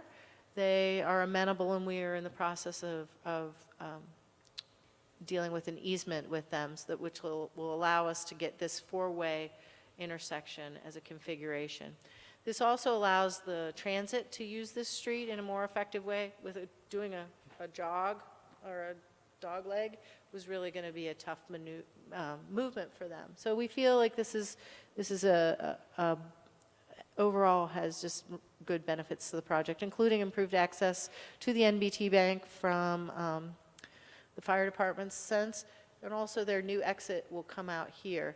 They still enter off of Bank Street, but they'll circulate around and exit there. We did get some questions from counselors at the TUC who wanted to have a little bit of more information about how stormwater treatment on a curbless street would work. Just because it doesn't have your typical curb right where the car is doesn't mean that the street still has grading and things that direct the water to where it needs to be. And so here you can see there are trench drains. There are places where we will be sloping, and you barely will notice the slope. It won't seem steep, but the water knows which way to go.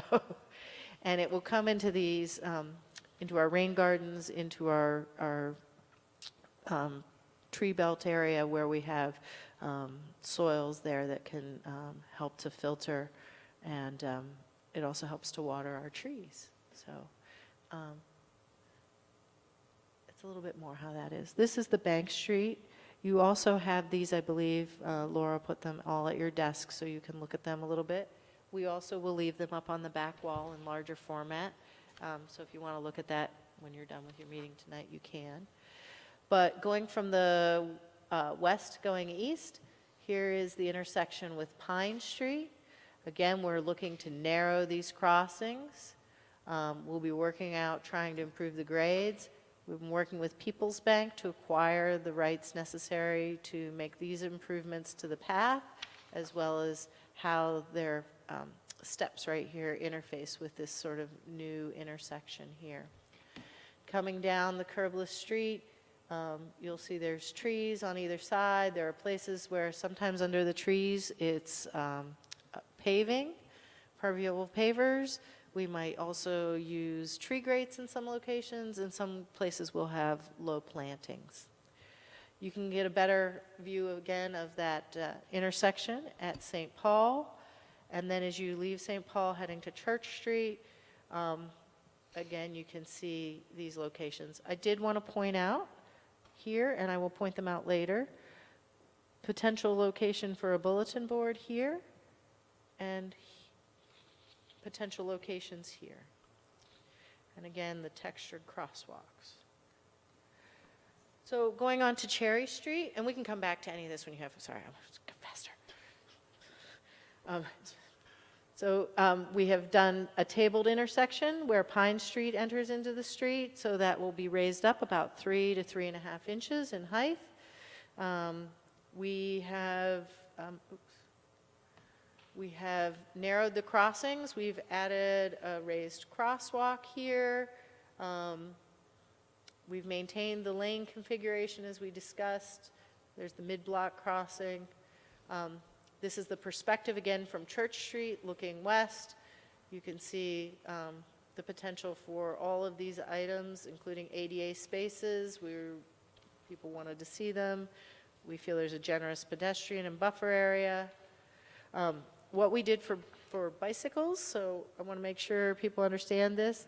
We are using Sharrows because they are shared facilities with bikes and cars, so we did not add a dedicated bike lane or cycle tracks, but we added Super Sharrows, which has the dashed line, which pushes the bicycles to the center of the travel lane, so they're out of the door zone. So when you go by, somebody opens their door, they don't clip you, and it gives more of it's more clarity to the drivers that it is intended to be a shared space with our friends who are on bicycles. And this treatment is both used on both Bank and Cherry Streets.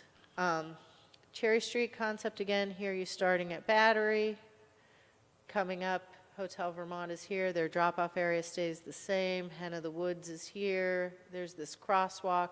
This connects to the path that's between Macy's and the parking structure, coming up to Pine Street. Pine Street here, just to reference so you can follow.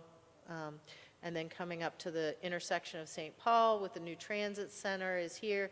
This is not a tabled intersection because it's difficult for the buses to make the movements they need on the tabled intersection, and then continuing up to Church Street in that location. By the numbers, counting all of our parking, there's vehicle spaces are 33. These are going to be what is existing post the completion of City Place Burlington. So City Place Burlington has already modified the parking as it would exist sort of today or as they've begun their process. So that's all through their DRB approval, and all of that's already been settled. So we thought it made sense to count the existing parking as if it is completed, because we can't modify that. So that's where you get 33. That number also includes the high turnover spaces, AD, and loading zone spaces. So under existing on Bank from Pine to Church is 33. In our proposed scenario, it's 40.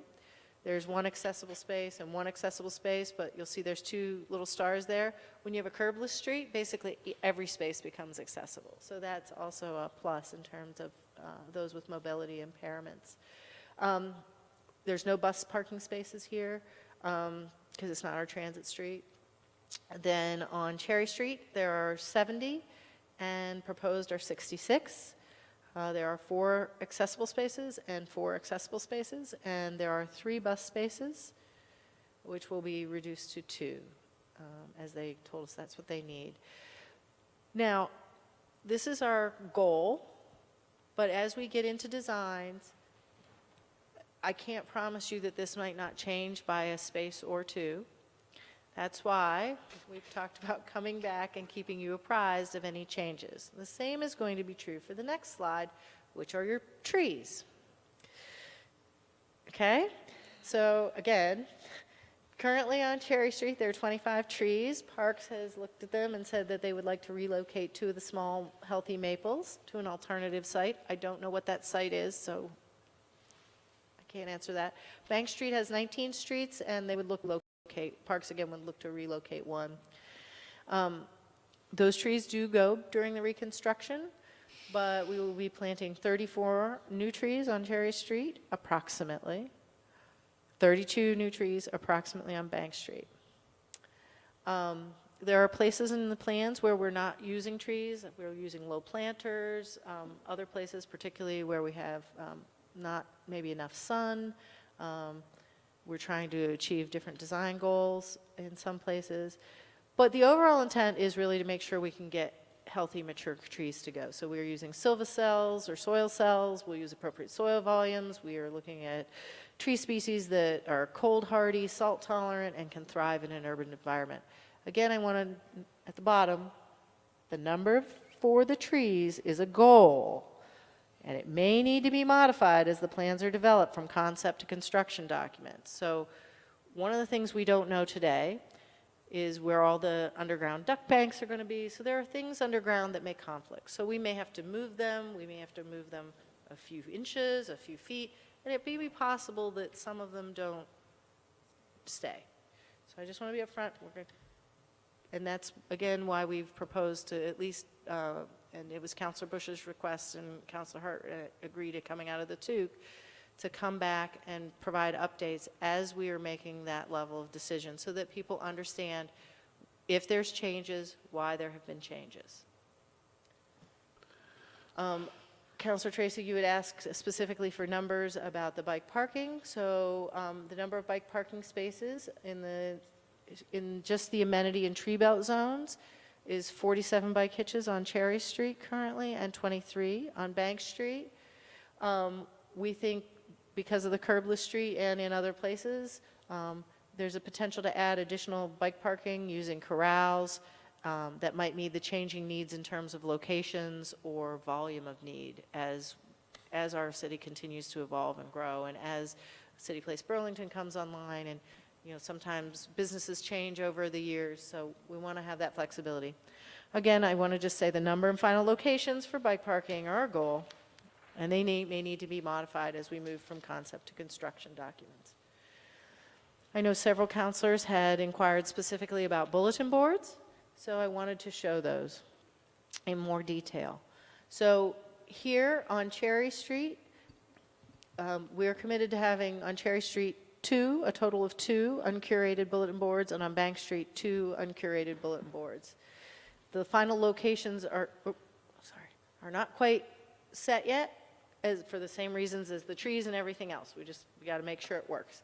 So, however, on the south side of Cherry, near where this the raised mid-block crossing by the courthouse and between the path that goes between, that's the location. We're not sure if it'll be on the right or the left, but we're going to work through that. The other location was near the transit center. We sort of show 3 potential locations. We're going to have to dig in a little deeper before we know the final out of those 3. Also, and that's on the north side of Cherry. On Bank Street,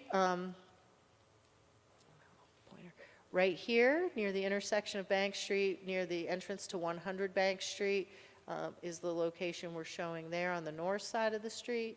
And then further down, as you come closer to Church Street, we have a location near the farmhouse, sort of mid-block. Farmhouse, Captain Tom's Tiki Bar. And again, those might shift a little, but we are committed to a total of 4 on both streets. 4 total. Yes. And then this gives you a flavor of this is intended to give you a sense of what some of the furnishings and the finishes will look like. So we will have some more contemporary chairs, table seating, as well as naturalistic stone benches and boulders for sitting on. Plantings, again, people seem to like the much more sort of the naturalistic, but with a lot of interest in variety. Sometimes these will be more like a rain garden. Sometimes they'll be more like a traditional planting. And these are some stormwater management practices. You can see the trench drain again. There's some curbing around them. And weirs that hold water back over time. Again, the bicycle amenities, a variety of options of hitching your bike, putting in even a bike repair station, and how the various ways that sharrows can be used. Here's some examples of the shared curbless streets. We have a lot of those. a variety of public art. We will be working with Burlington City Arts and their public art process to identify that. These are the types of things people wanted to know. What might the benches look like? Our detectable warning strips, tree grates, trash cans, bike corrals. We're using parking payment kiosks, permeable pavers. Those are planters, bus shelters, our own wayfinding system, tree guards, bollards, tables and chairs. And again, here's the process. Ooh, any questions? Sorry. All right. I'm sorry Thank you. if I took too Thank long, you. but- Good presentation. We're going to Councilor Busher and then Nodell. Thank you. I do have one question, and then I just wanted to make comments because I had moved the resolution about this process. But my question is, based on the comments from the DPW Commission and the request for a lane on, I think, the south side of Cherry, did you bring forward a proposal that you were going to show or not? We did do some basic analysis like we had earlier to the two. Dave, you weren't at that two. I'm sorry, Councilor Hartnett, you Dave's weren't fine. at that Trust me. meeting. And so we do have some basic analysis on the pros and cons of that and the impact to parking spaces. And do you want me to talk about that some?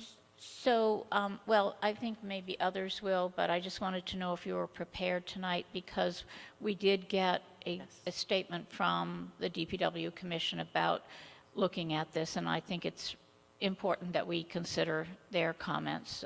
So, having said that, I do want to speak to the resolution and the process that I've been involved in. As you know, I haven't been on this committee very long, but so I see the two streets that are before us as very different. If you look at Bank Street, there are a lot of our local little businesses on the street. And because I went through that planning process through the DRB, the businesses are very concerned about their survival and access to the businesses. And so when I looked at that street, and so I also asked the question, I said, how many parking spaces do we have today and how many will there exist after we revise these streets? I just wanted to have some kind of idea of numbers. And so after looking at that street and realizing those businesses I had heard wanted people to be able to get to them easily, I felt that it's a short street, and especially now with the proposed curbless, with the curbless proposal, I am not a bicyclist. I will disclaim that. I will state that. But I felt that it was a compromise that I thought was acceptable, understanding that in the walk-bike proposal, in the Great Streets proposal, we would have dedicated bike lanes, both north, south, and east and west. And so anyways, having said that, I was satisfied with Bank Street not having dedicated bike lanes. I'm speaking for myself. On Cherry Street, I saw that as different. There are larger businesses, they're mainly hotels, and they have off-street parking. And so for me, it was an opportunity to potentially look at that differently. And I had asked, after my first meeting, if we could entertain having a bike path, one bike path on that street. That didn't come forward. Other options came forward. So I am still interested in understanding that, and I understand that there would be a loss of on-street parking, but I was trying to figure out if that street seemed different. It is different. It also has the transit center on it, so you have the buses that you have to accommodate, and I'm not sure how all of that interfaces and how safe that is for everybody. But I was interested,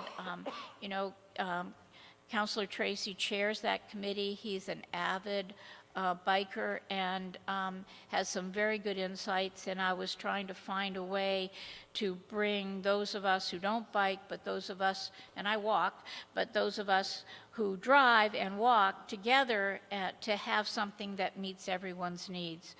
And I see the two streets, although they're connector streets, very differently. I just wanted to say that I'm still interested in understanding what it means to try to accommodate a dedicated bike lane on Cherry. I also understand the timeline where we have to be 30% of conceptual design by June 30th or something like that. So I'm not trying to delay the process, but I really feel like we need to really respond to all of the comments that we've had from the various the public and the commission. The last thing I wanted to say was that I didn't really appreciate what sharrows were. And I think that, and what that meant for me as a driver and a bicyclist. I feel like we need to educate the public on that too, if we're saying that the bicyclist really is right there in and can be first in that lane of traffic and have that dedicated space when there isn't a dedicated bike lane. And I feel like we as a community need to do a better job of educating all of the drivers and bicyclists in our community. Councilor Hartnett spoke to my request to have updates after the 30% conceptual plan is accepted and after 75%, because having gone through City Hall Park, I really didn't want that same kind of surprise element. I wanted us all to move forward together and understand where we were and how we had fine-tuned all of these designs, and that's my intent. So not to redesign it at 30% or 75%, but to keep us informed. So thank you. Thank you. Thank you, Councilor Busher. Councilor Nodell. Thank you, President Wright. I had just a couple comments on the presentation. I am supporting the motion to adopt this resolution. I have some thoughts about Cherry Street. I will wait in anticipation of the amendment to debate that a little bit later into the process.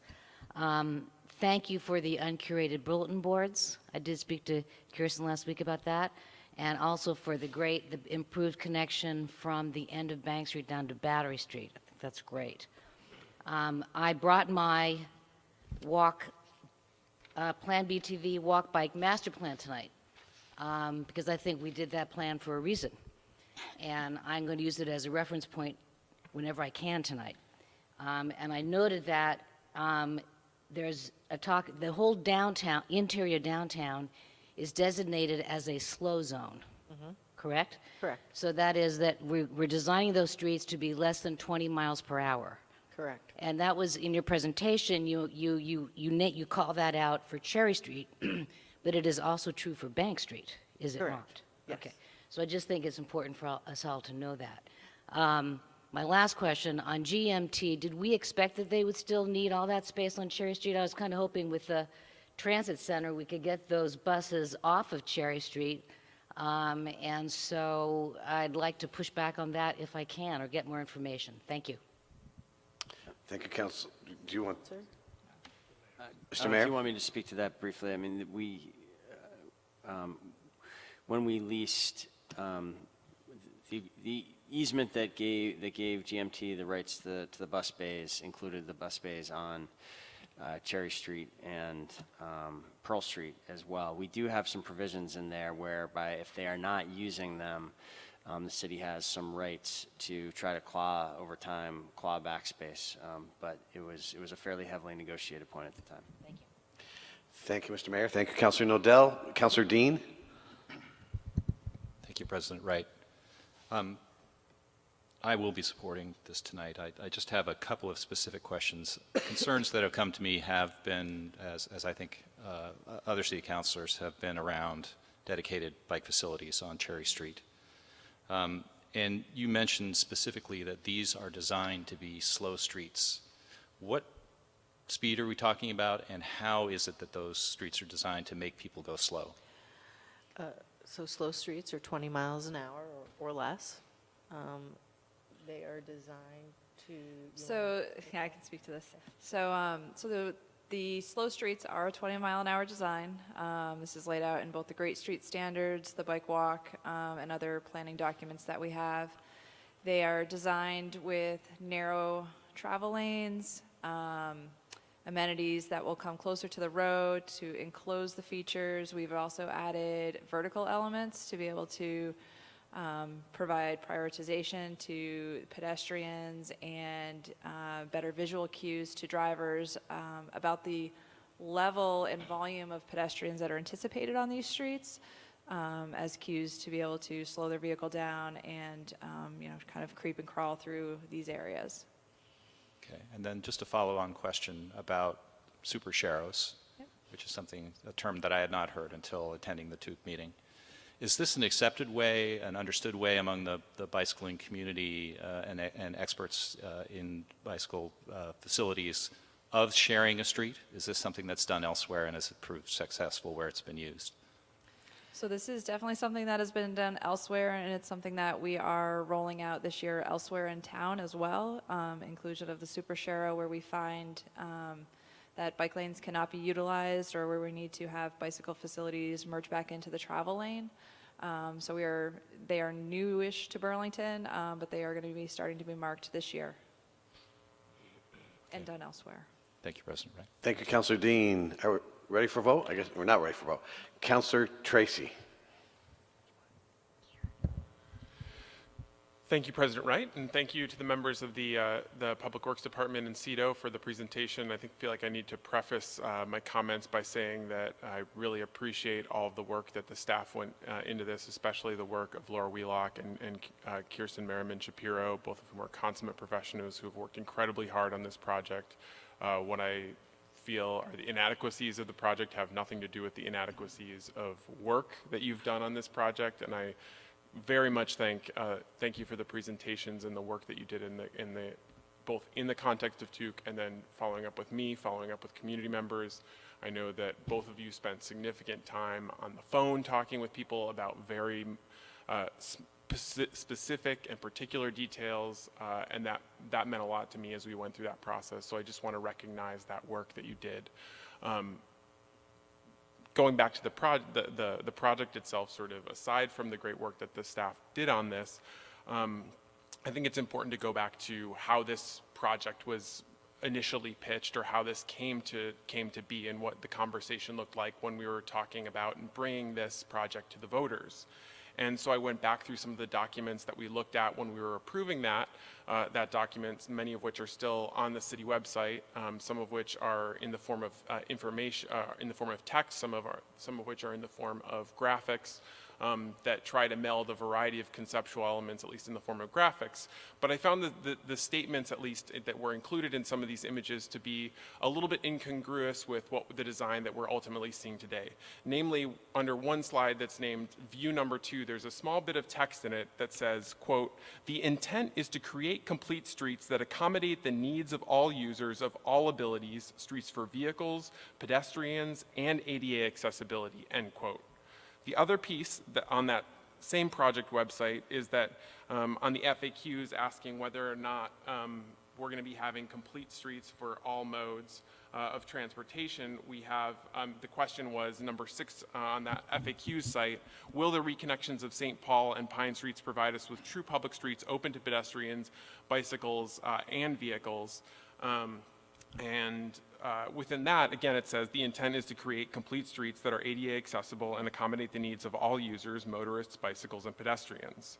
Within another presentation, there were several elements that were identified as, quote, typical of use within those, as typical streetscape features that were used in the presentation, one of which was bicycle lanes. Sharrows were not noted as a typical feature in that selling. And then that same slide was then used by the PAC that was selling this project to the public in a Facebook post. They shared that far and wide on October 9th, 2016, basically showing us that that this was something that was, a typical thing for a new or completely redesigned street.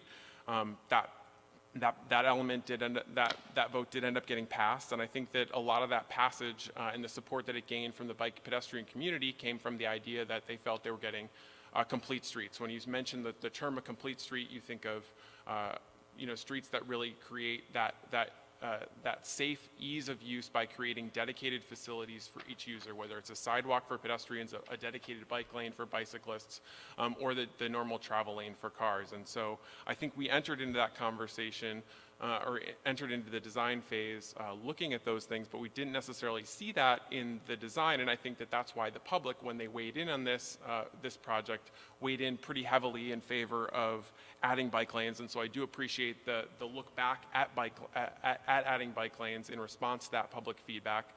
I, however, do feel that it's unfortunate that we do not have bike lanes added to this design.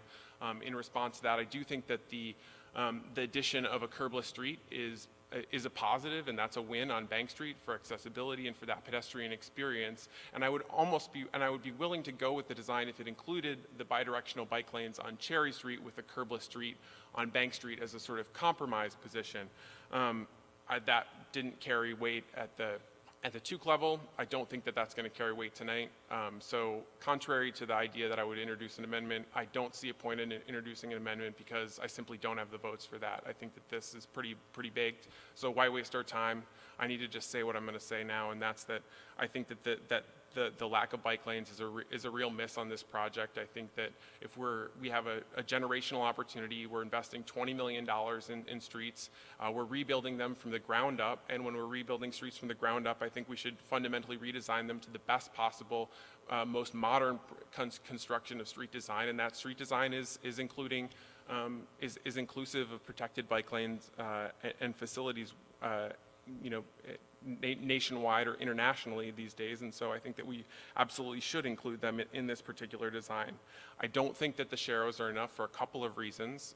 First, they combine faster moving traffic than a potentially moving bicycle, centering them in front of this is a new design for us in Burlington, so I could see a faster moving car getting behind a bike, not knowing what that sharrow is, regardless of whatever education we do, honking at that user, and making it very uncomfortable for a seasoned rider, let alone someone who may be a shakier rider, maybe a family with kids, maybe a senior because Cathedral Square is right there, maybe a tourist who's not used to Burlington because Hotel Vermont's right there, getting right behind that person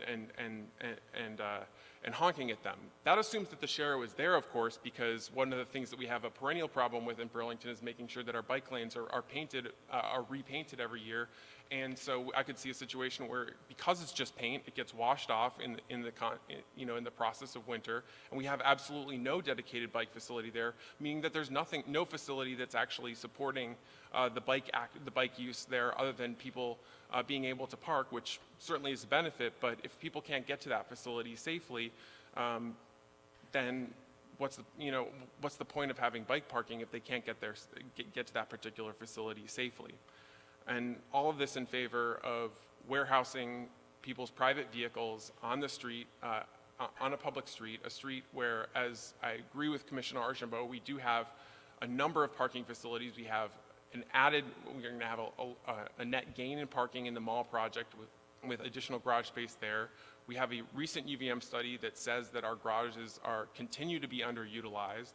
So until we can show that our garages are being fully utilized and that the investment that we're making in those garages is being well used, then I really don't think that we should continue to prioritize on-street parking to the detriment of bike parking or of bike facilities on a street, and especially a street that we are going to be spending so much money to redo.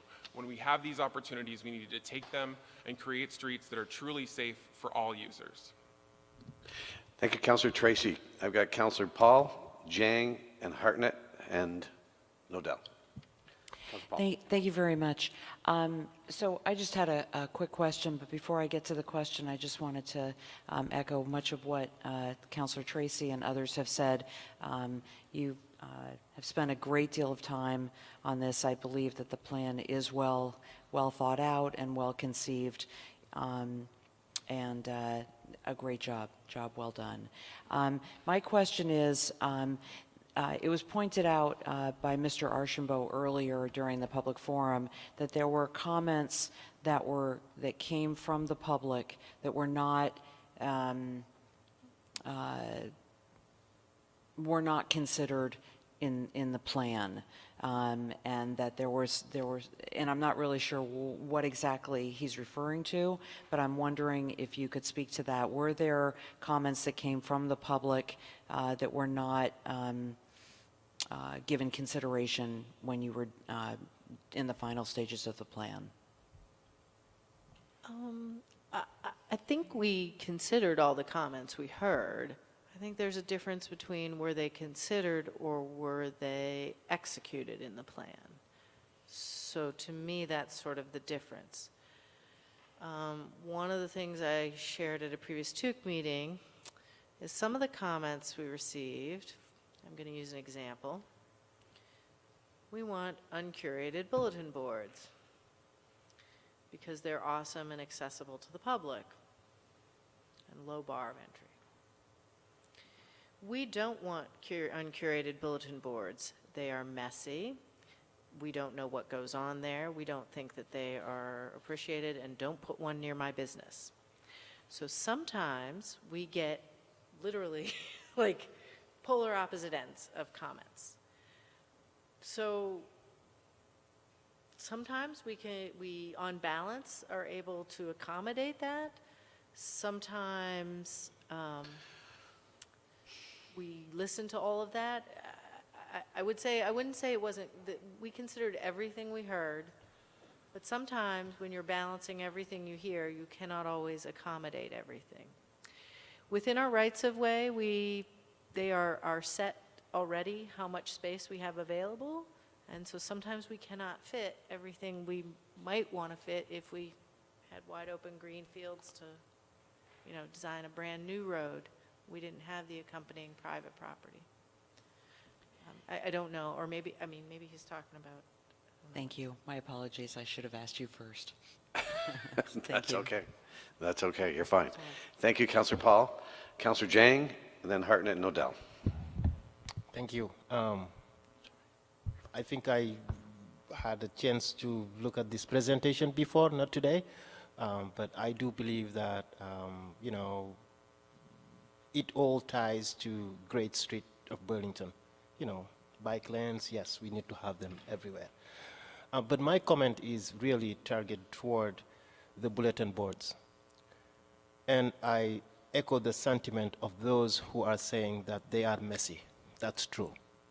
They are messy, and most of the time people don't look at them, and also they have sometimes inappropriate things, which I think we need to move away, especially in downtown.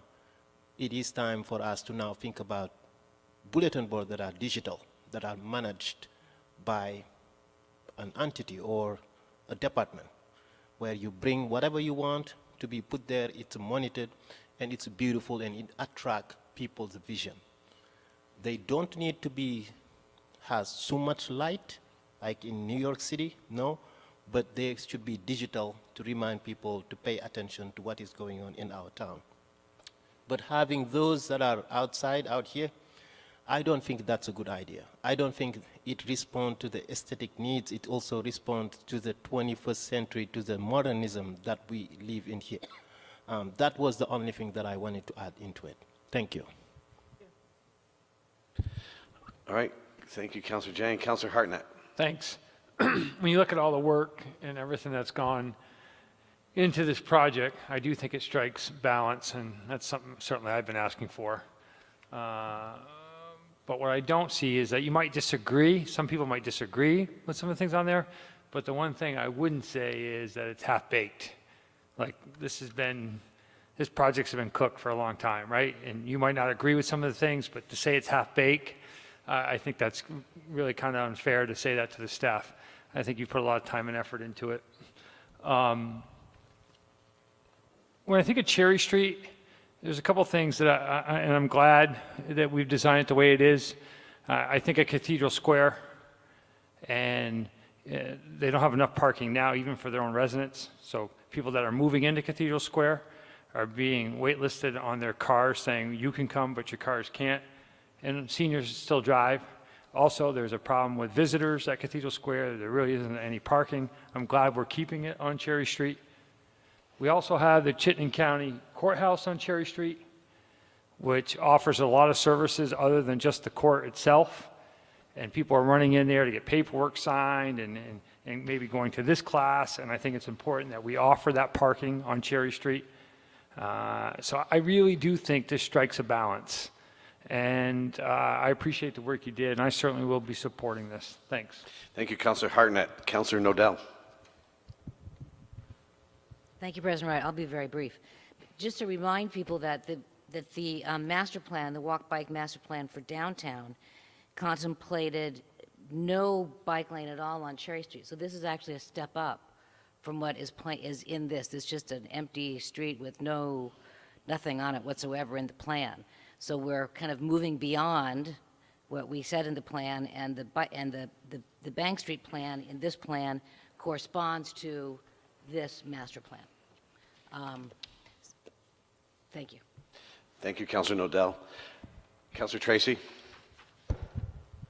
I don't actually believe that that's true. I think that this was contemplated as a slow street, and sharrows are consistent with a slow street design. So this is consistent with a slow street design, but to say that this is, you know, a step up is inaccurate. Now, to say that that's what Plan BTV was in Plan BTV, yes, it was a slow street design in Plan BTV.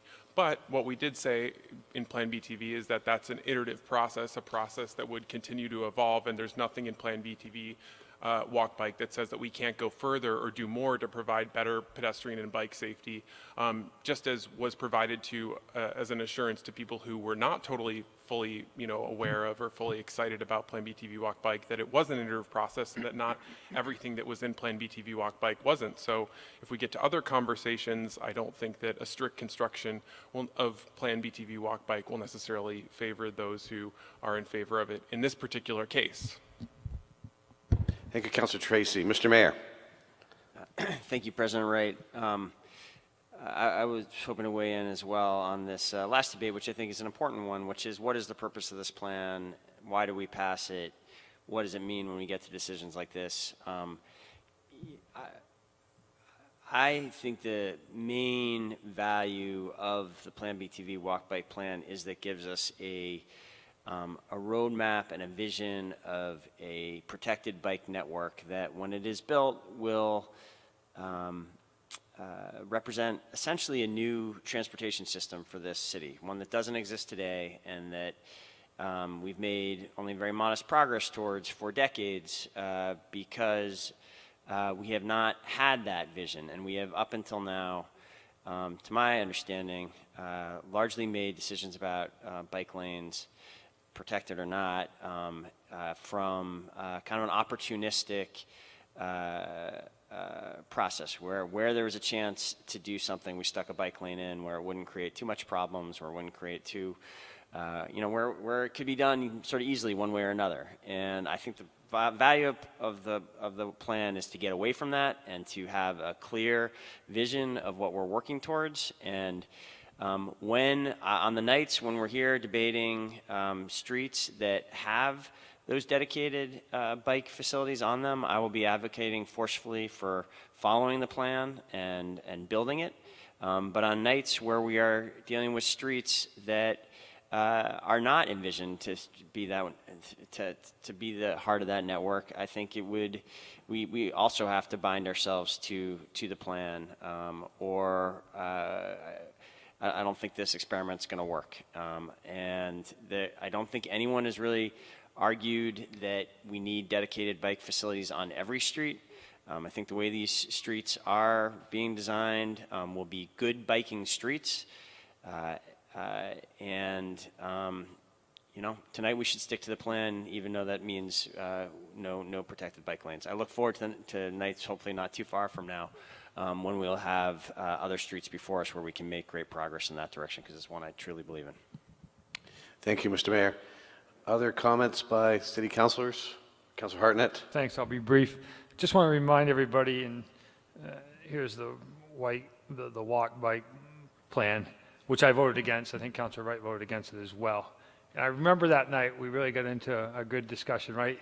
And this was only going to be a guide, right? This wasn't going to be something that was set in stone, that this was a guide. You're just voting for the concept. I heard it over and over and over again. I didn't believe it. That's why I voted no. And it sounds like it's going to come back to haunt us for sure at some point, and I get that. But I just want to go on record as saying that, right? This was just conception. Right? Don't worry about it, guys. It's not, we're not going to follow this to the T, right? We're just going to use it for a little bit of a guide. And I think I will remind people as this conversation continues about that. Thanks. Thank you, Councilor Hartnett. One question I have, just to be clear, is in the resolution, it talks about Main Street and Pearl Street. It's mentioned in there. But nothing that by passing this resolution tonight, does not lock us into any plan on those streets yet, right? We have to come back to those. Correct. Those are in the whereas clauses. Thank you. Anything else from the City Council?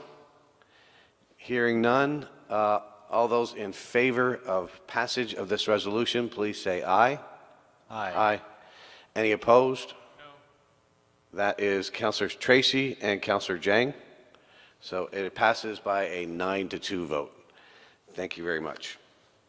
And thank you for the very thorough presentation and hard work on this. Thanks. Item number 5.05 is a resolution on residential parking issues, and that is sponsored by Councilors Hartnett and Jang. Councilor Hartnett. Thank you. I'd like to waive the reading, ask for a second, and then briefly the floor back. Seconded by Councilor Jang.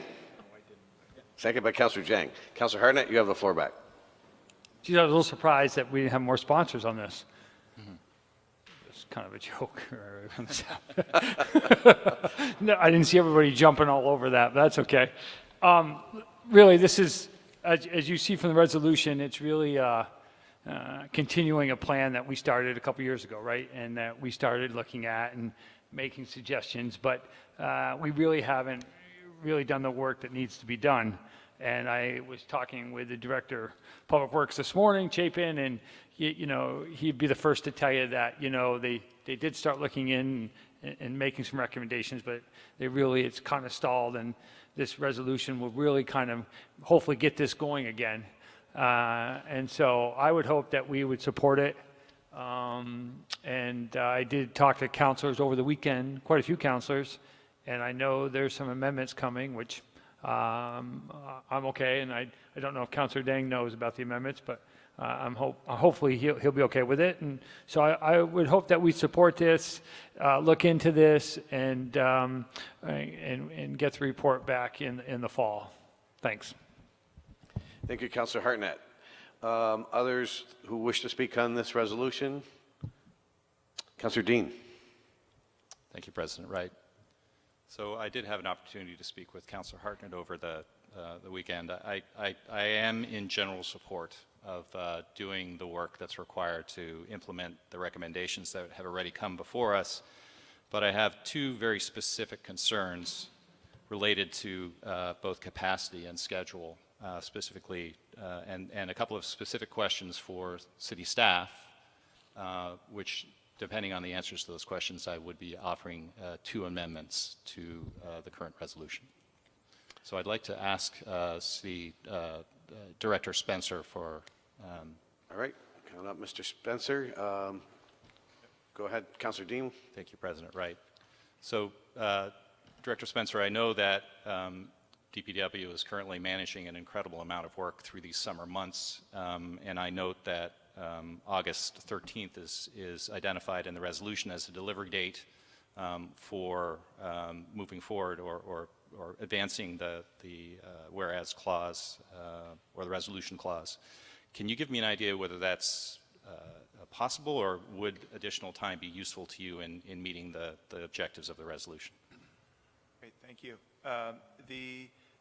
Councilor Hartnett was talking about our conversation, and it is true that the guts of this resolution make sense, and we look forward to presenting to you all our progress. We have been underway, however, with proposed ordinance language, working with the city attorney and working with the police department, that would update our residential parking program consistent with the plan that you all reviewed a couple years ago. That said, we're hoping to bring the revised ordinance language to the commission, which is the entity that approves Appendix C of city ordinance, where the residential parking program ordinance would be adjusted. And we're hoping to bring that to them in June or August. I would find it friendly, given the construction season and everything else going on, to report back to you after the commission's reviewed that, and then be able to talk about the next steps. So it would be friendly if it's amenable to the council that we have until the fall, though I did want to make sure that the council was aware that we're planning to go to the commission with some tentative language this summer. Thank you, Director Spencer. So if I could ask, leaving that as an answer that I'll be offering an amendment on after this question, specifically to do with the second resolved clause, which asks that the city assessor report to the City Council again by August 13th whether or not property values are increased in neighborhoods and streets with restricted residential parking.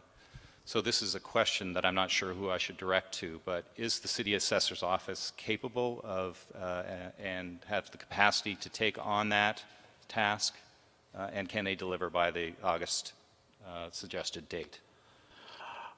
Anybody that can respond to that? Mr. Mayor?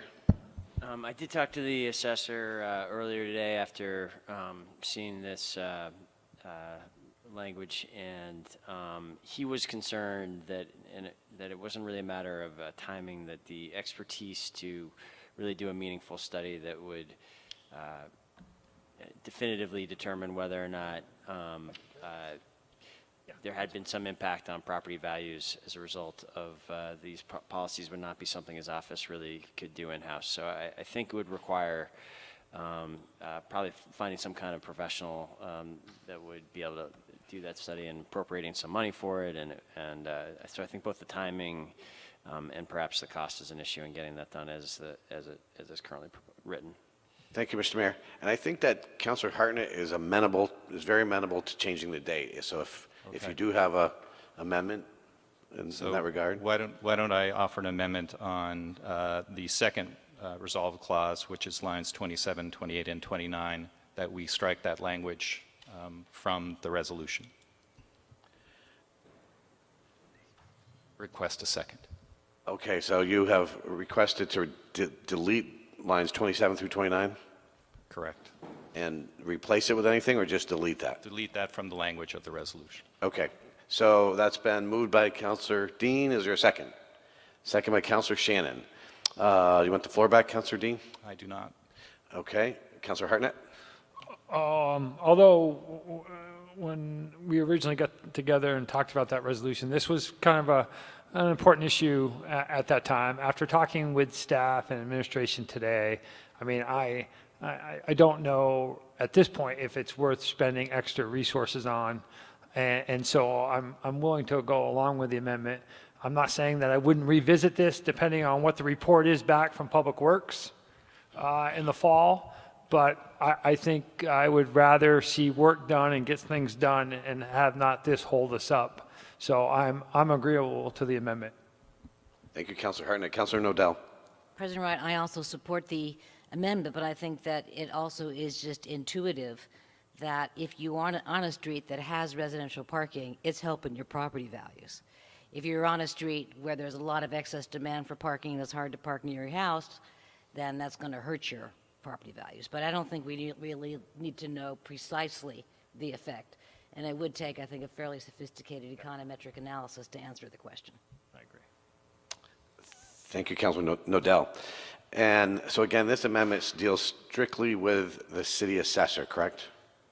Correct. That's the intention. Okay. All right. Thank you. So all those in favor, unless there's other comments, all those, Councilor Jang? Yes, this is more of a point of information and asking why would you want to take this 27 to 29 out of this resolution, knowing that we don't know if that's accurate, whether or not additional parking will increase property value. But what we're asking here is very simple, for the city assessor to come here and then do a presentation to the council.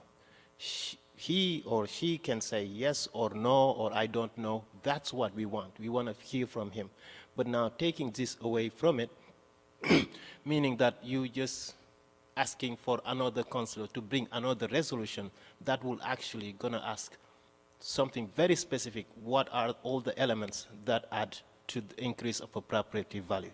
So to me, this is very simple. We just ask him if he can to come here on the 13th to ask, so we can ask a couple questions.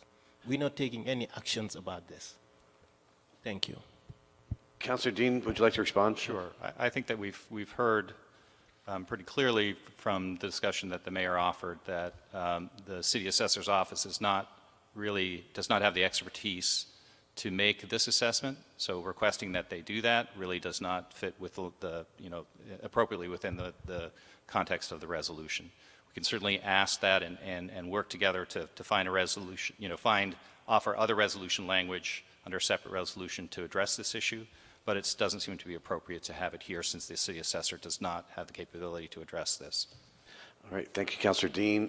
Councillor Hartnett, and I think we should be ready to move Sure. to vote. I just want to make a comment. Councillor Dang makes a good point. And even though we're striking the amendment, it doesn't mean that Mr. Vickery can't come and explain to us.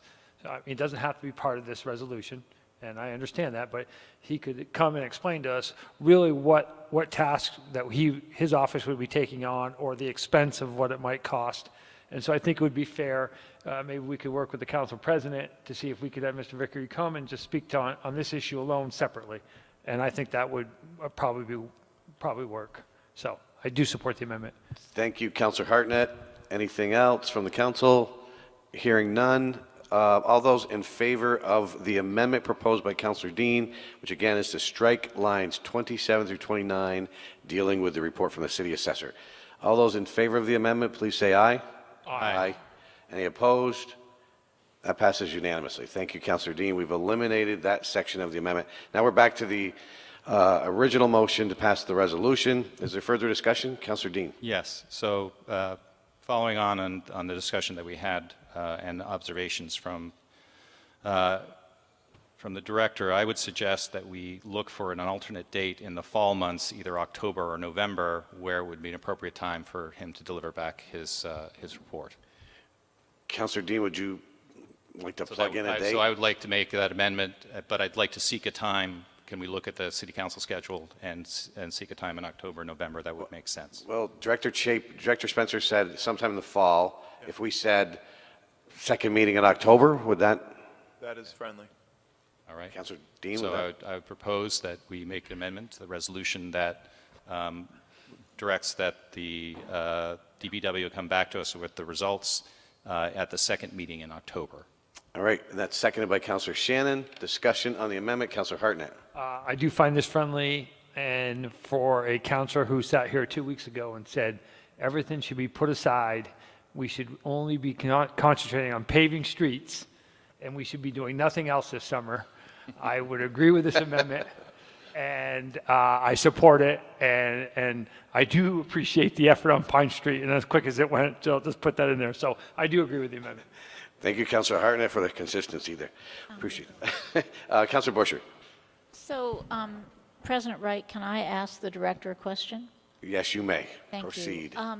So you spoke to, as in regards to this residential parking program and the proposed changes, you spoke to an ordinance that you were in the process of drafting that was going to go to the commission. That's correct. Well, would it come to the council for, I want to know if we will get a report on this before the ordinance goes to the commission, because to me it's really important. Although I was very active in this process and made a lot of comments, so I didn't agree with everything that was put forward. I certainly agreed with a number of items. I would really like to make sure that the council has a chance to understand what you are proposing before the ordinance gets adopted. So. Your ordinance would go to the commission and not go to the ordinance committee, right? Does it stay just My within? understanding of where the ordinance lies is that this would go just to the commission. That said, we are open to notifying the council of the changes and give you an opportunity to either have it on a TOOC agenda or just to notify the council in general. To me, it's really important. I mean, to get this report after action was taken by the commission regarding implementing changes, I would think would be, I think what I'm trying to say is I think the council as a whole would like to give you feedback about what you're proposing before you finalize or make permanent an ordinance change. And so that's really what I'm speaking to. So I will be supporting this, but I must admit, I can't recall all 8 new and modified strategies that came forward, and it would have been good for me to have those attached. I didn't do my homework. I didn't go and look them up, but I would really have liked to know those. I don't know how many people around the table know them. Maybe they all did that, but I don't have them at the tip of my tongue, so I'm cautious when I sign my name to something that I'm really supportive of this. I'm willing to let this come forward, but I would like to be able to weigh in on some of them if I don't agree with them, and especially before an ordinance. So what I would like to do, and I don't know if I really need to make this as part of the resolution, but I would like to request that that this report be made. Councilor Busher, we are, right now, we're strictly on the amendment to change the date. So if you're talking about going in a different direction, I think we need to stick strictly to this amendment right now, which is changing the date of the report from August 13th to the second meeting in October. That's what we're dealing with right now. And my point is that if indeed the ordinance gets adopted before that date, I'm not going to support that. That's my point, President Wright. So I don't know. I don't know the answer. Do you? May I just ask one last question? Do you believe that the ordinance would get adopted before the second meeting in October? Our plan, the police department has expressed a desire to implement soon, and so we had talked about, we had shared a memo with the commission and Chair Archambault that said we had planned to bring the ordinance in front of the commission within the next 2 to 3 months. So the plan would be to bring it before that. If it is important to the council to receive a presentation prior to bringing that to the commission, then maybe we keep the date that's listed in the resolution. Thank you. Thank you, Councilor Busher. Other councilors? Hearing none, we are ready to vote on this amendment, which changes the date from August 13th to the second meeting in October. All those in favor of this amendment, please say aye. Aye. Aye. Aye. Any opposed? That passes unanimously. We have now changed that date. We are now back to the original resolution as amended twice now. Is there further discussion on the resolution? Hearing none, all in favor of passage of the resolution now as amended, please say aye. Aye. Aye. Any opposed? No. That passes by a vote of 10-1 with Councilor Busher voting no. Thank you. Thank you. And that concludes that item. And we are now on to committee reports. Item number 6. Any committee chair who would like to report to the council on committee activity? Councilor Mason. Thank you, President Wright. The Ordinance Committee will be meeting May 29th for a continued discussion on the suspension and revocation of certificate. We did have a first hearing. It appeared there was a possibility of some language being reached between the ACLU and the city attorney, so we instructed them to sort of try to work together and report back. We have not yet received that language, but my expectation is we'll have it in advance of our hearing. Thank you. Thank you, Councilor Mason. Councilor Dean. So the Local Control and Licensing Committee will be meeting at 4:45 on Tuesday, June 5th. Thank you for that update, Councilor Dean. Other councilors, other chairs? All right, hearing none, moved on to item number 7. That is city councilors on general city affairs. Anyone on general city affairs? All right, hearing none, we will move to item number 8, and that's city council president update. One update that I want to just give to make sure that's out there is reminder to anybody listening that commission appointments are coming up, and the deadline for applications is this Wednesday.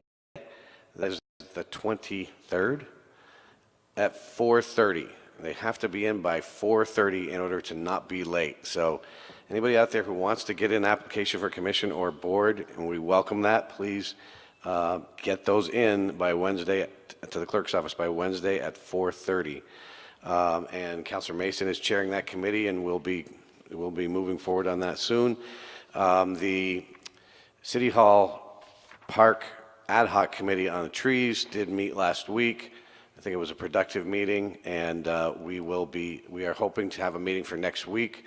A doodle poll will be going out on that soon. And lastly, I just want to thank a couple of councilors did alert us that there was a couple things up on the agenda this week that did not have a motion with them originally, did not have any action that was needed. Just to make it the easiest process, and I appreciate those updates, but as we go forward, anybody finding anything, just contact me, and then I'll go through to Lori, Lori Olberg, just to make it easier. So that's my update. Thank you, and we'll go to Mr. Mayor for update from the mayor to take us home. Great, thank you, President Wright. Just want to start by just talking again about the FY19 budget. There were 2 budget presentations last week. Thank you, Channel 17, for taping both of those. There will be 2 more this week that I believe will be taped as well. So any member of the public that would like to see the presentations from the departments are invited to either attend, they are public meetings, of course, or look at these online resources.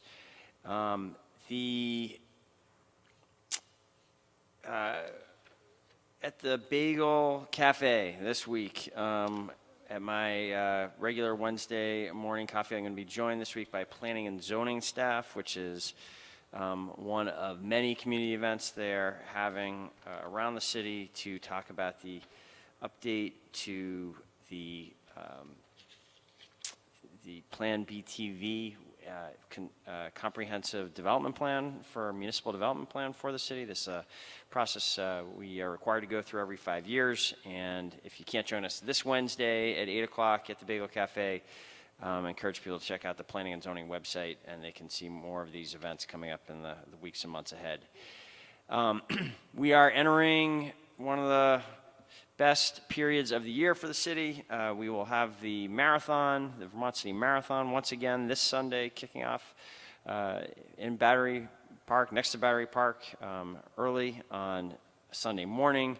And before the council meets again, we'll also have Jazz Fest begin at the beginning of June for, I believe, the 35th year in a row. And hope everyone will get out and enjoy or participate in some way in these great Burlington events. And another event that would like to note and invite the public to attend is next Monday, on Memorial Day itself at 11 a.m. There will be the traditional ceremony in Battery Park. And that event, again, starts a brief ceremony, but it's always moving and well attended by our veterans, and hope you'll be able to join us there at 11 a.m. President Wright, that's what I've got for tonight. Thank you, Mr. Mayor. That takes us home. Move to adjourn by Councilor Hartnett, seconded by Councilor Shannon. All those in favor, please say aye. Aye. Any opposed? We are adjourned. Thank you very much.